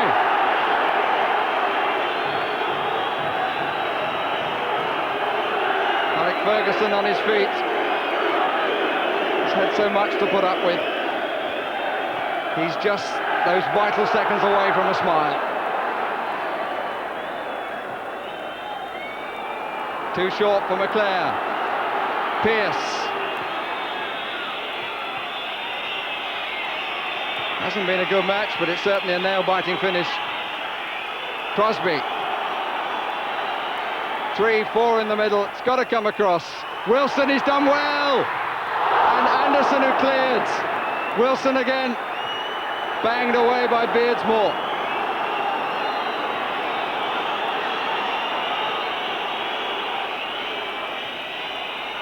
Wilson once more. Can't help feeling that Brian Clough will regret not having put him on earlier. Chettle. Anderson again. Robbins gave away possession.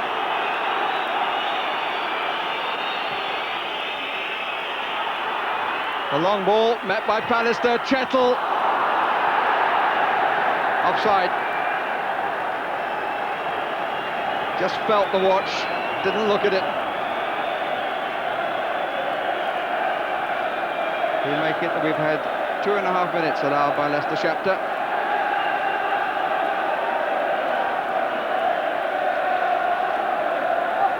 Oof. A bit too close for comfort.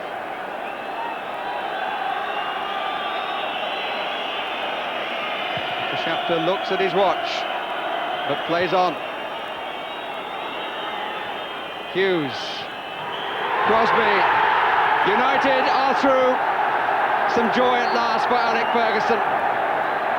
The one goal scored by Mark Robbins in the 56th minute. There's a smile on the face of the United manager and on the faithful supporters. And disappointment again for Brian Clough. He'll have to wait until the 34th year, and his son's face really mirroring the whole feeling around the City ground here at Nottingham, and in particular surely the feelings of his father.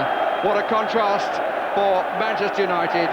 After so many problems, at least they've won this crunch match and go through to the 4th round, winning by 1-0. Steve Bruce goes off as the winning captain.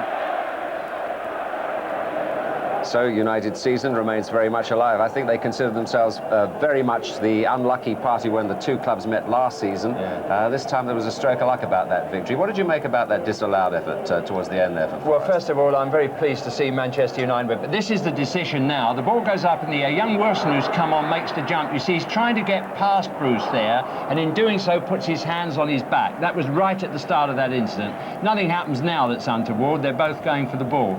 But I think the linesman who spotted it, Leicester Shapter, was right on the... You see, both of them were in a good position to see it, but Leicester Shapter allowed the linesman really to make the decision from farther away. But I'm not grumbling about that. I mean, it's one of those that was very tight and could have gone either way.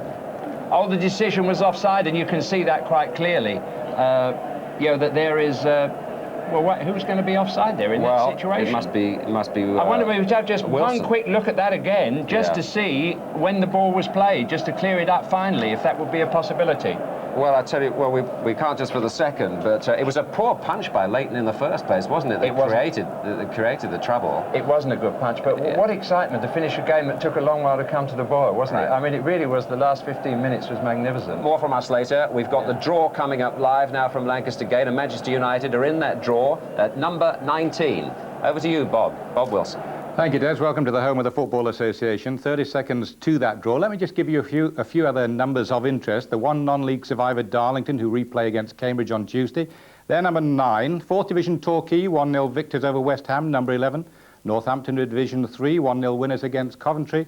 Their number is 23. OK, here it comes. The draw for the 4th round is in the hands of the Chief Executive, Mr. Graham Kelly. Graham. Thank you. Good afternoon. The home teams will be drawn by Mr. Ernest Brown, the chairman of the FA Challenge Cup Committee, and the away teams by Mr. Bert Millerchip, the chairman of the FA. Mr. Brown.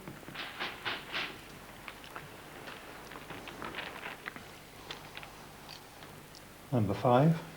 Bristol City. Number 22. Will play Chelsea or Crewe Alexandra. Number 6. Exeter City or Norwich City. Number 27. Will play Swansea City or Liverpool. Number 29. Rochdale. Number 23. Will play Northampton Town. 15. Blackburn Rovers or Aston Villa. Number 8. Against Port Vale or Derby County. Number 2. Reading. Number 12. Will play Newcastle United. Number 28. Southampton. Number 13. Will play Oxford United.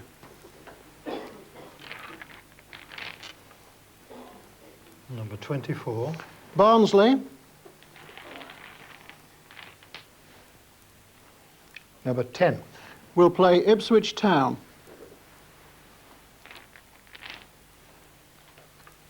Number 25. Hereford United. Number 19. Against Manchester United.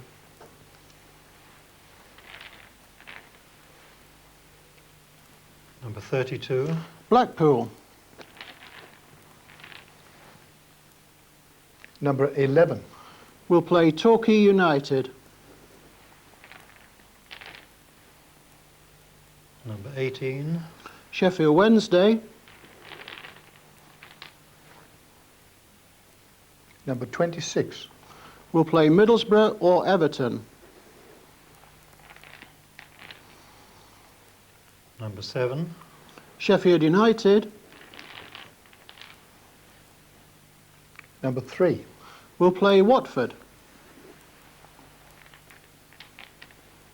Number 16. Manchester City or Millwall. Number 9. Will play Cambridge United or Darlington.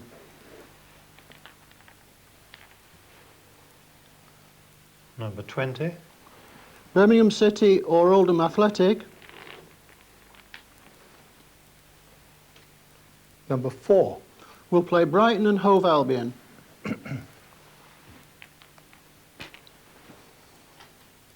Number 31. Crystal Palace.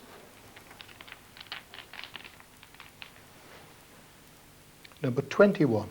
Will play Huddersfield Town.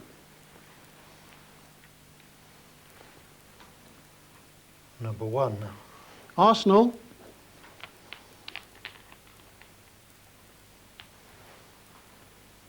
Number 17. Will play Cardiff City or Queen's Park Rangers. Number 14. West Bromwich Albion.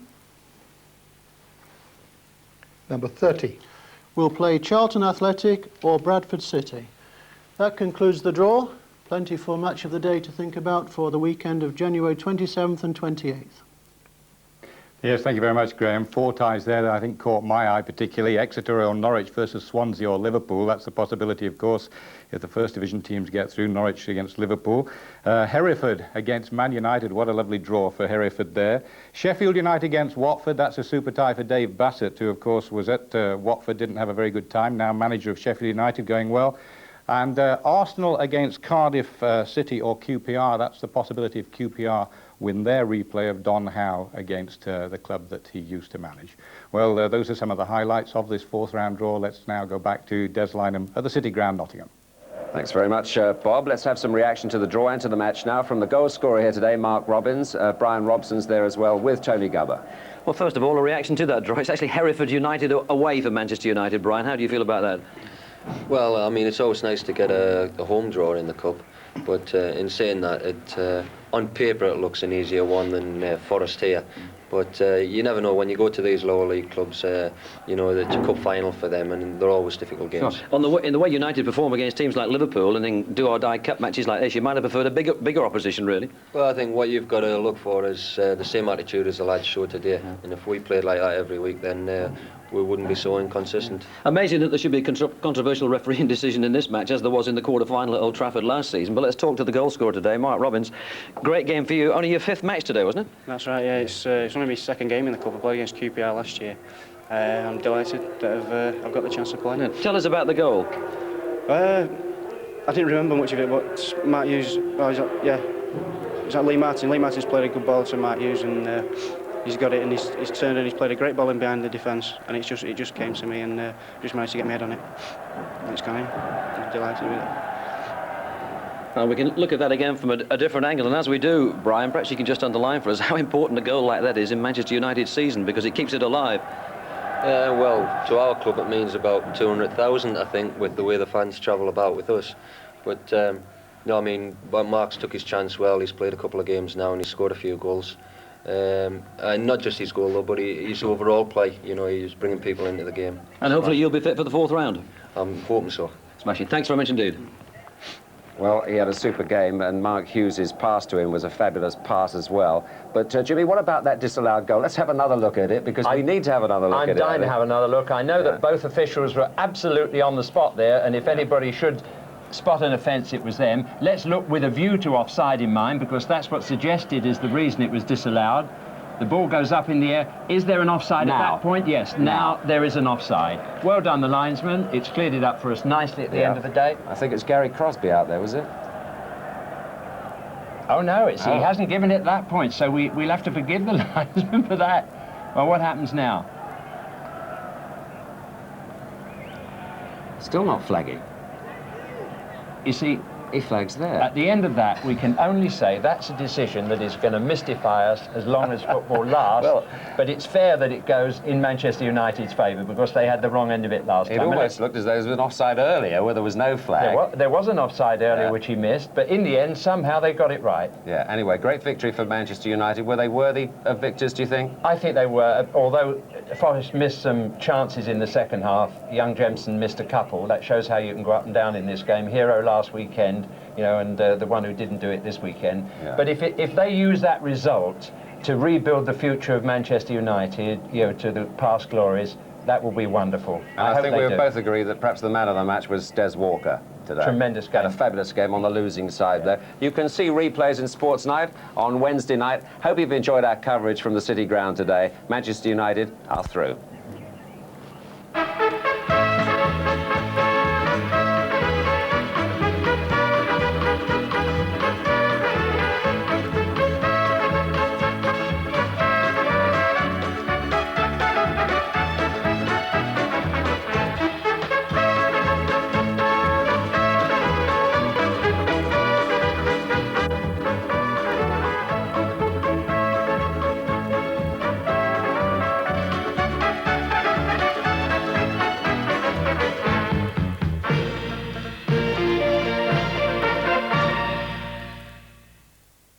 Stage show.